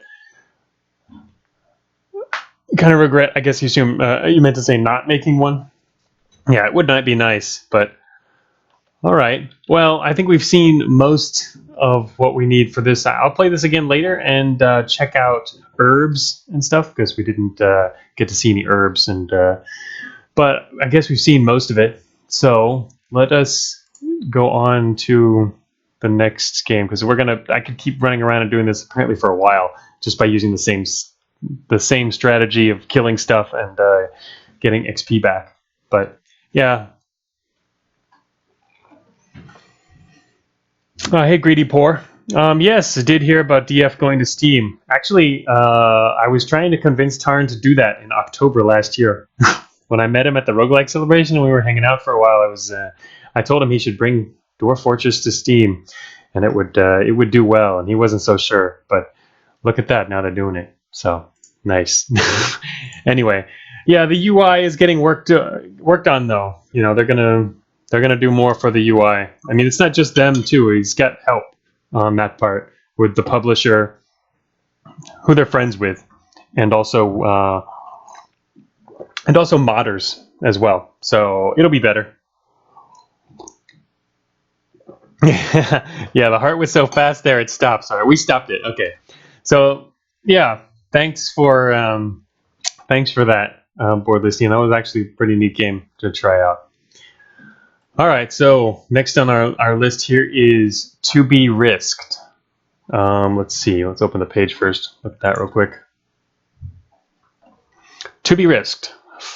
Found to exit from this dungeon. Beware dark and monsters. Found loot and fuel for your torch. Place lights for your path. Okay, so apparently we need to place lights. Try easy for first play and rogue difficulty when you're ready for pain. Well, I already prepared for this, and my preparation was I downloaded rogue difficulty. So I guess we're going to play rogue difficulty. Let's see. There's endless dungeons. Keyboard context inputs. Okay, so this is another WASD game, sort of. Oh, rotate. You rotate here. Okay. Quit H hard for hardcore playstyle if you know all the buttons. I see. So maybe that would, I guess, get rid of the mouse. Right. E inventory only view. Okay. Got a basic idea. It's in chat.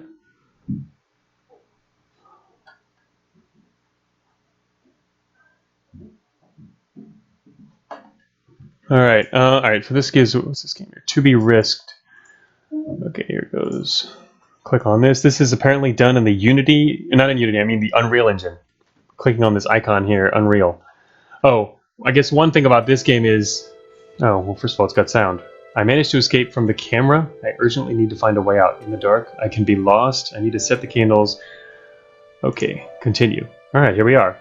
I think the sound is a little high compared to my voice. I'm gonna lower that, I guess.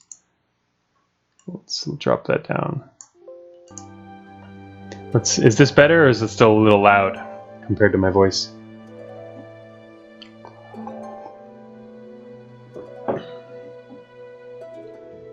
I don't know if there's volume controls in game. Doesn't look like it. Whoops. Well, if I press escape, it actually... Oh, wow. If I press escape, the game... Oh, I hate it when they do that. In this game, if you press escape, the game closes. So now I'm going to open the game again. Some 70RLs do that. When you press escape, the game literally closes. Try and avoid that if you're developing a 70RL. The other thing that's kind of annoying for people is when you win the game shuts down and you have to restart the game to play. That's kind of annoying if you can avoid it. Try to avoid that. I'm gonna actually do this, lower it a little more. It's just allowed for me. All right, that's better.